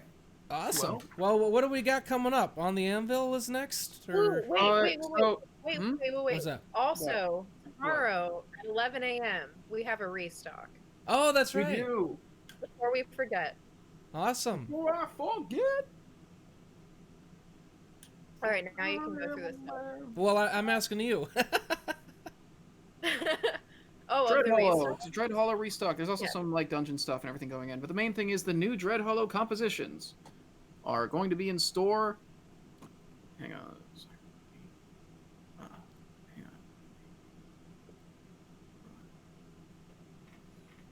on. Oh, Heard a little oh, mic it's not working. gong. It's just not working. Come on, baby. Uh-oh. Okay, my webcam doesn't want to work. The new Dread Hollow compositions are coming into the store this Friday, tomorrow, 11 o'clock a.m. If you need to know the exact compositions and the prices, they are posted on both the forums and the Discord. If you got any other questions about that, hit us up on the Discord. The other main thing is, the holiday shipping deadline. If there's anything you want by Christmas, we can only guarantee that. If you're international, basically orders got to go in tomorrow to make sure that we can get the stuff to you by Christmas. If you're domestic, it's the 9th, I believe. Which, speaking of which, Build of the Month is coming out on Monday is the current plan. Also, next Monday, they'll be doing the Building of the Month for the next one for January's. And that'll be streaming at 4 o'clock. And then we'll have On the Anvil on Wednesday as usual, and then the Hobby Hang on Thursday as usual. Eastern time. Eastern time. All these times are Eastern time. The only time that we deal in here at Dwarven Forge Incorporated LLC. Awesome. Well, thanks for hanging out for Chris and Mace for some extra time, and all of you out there hanging out for some extra time. This is fun, and I'm glad I got this miniature done. I always like to end, get it all the way done before we end, so glad I got some extra time. Did you just cough on the camera?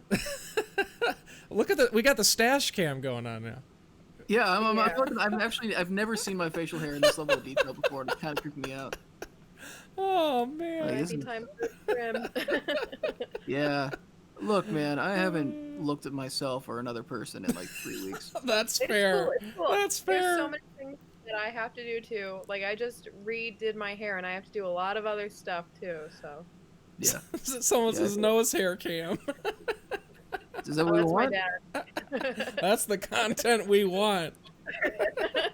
All right, everybody, have a good night. We'll see you later. Take care. All right.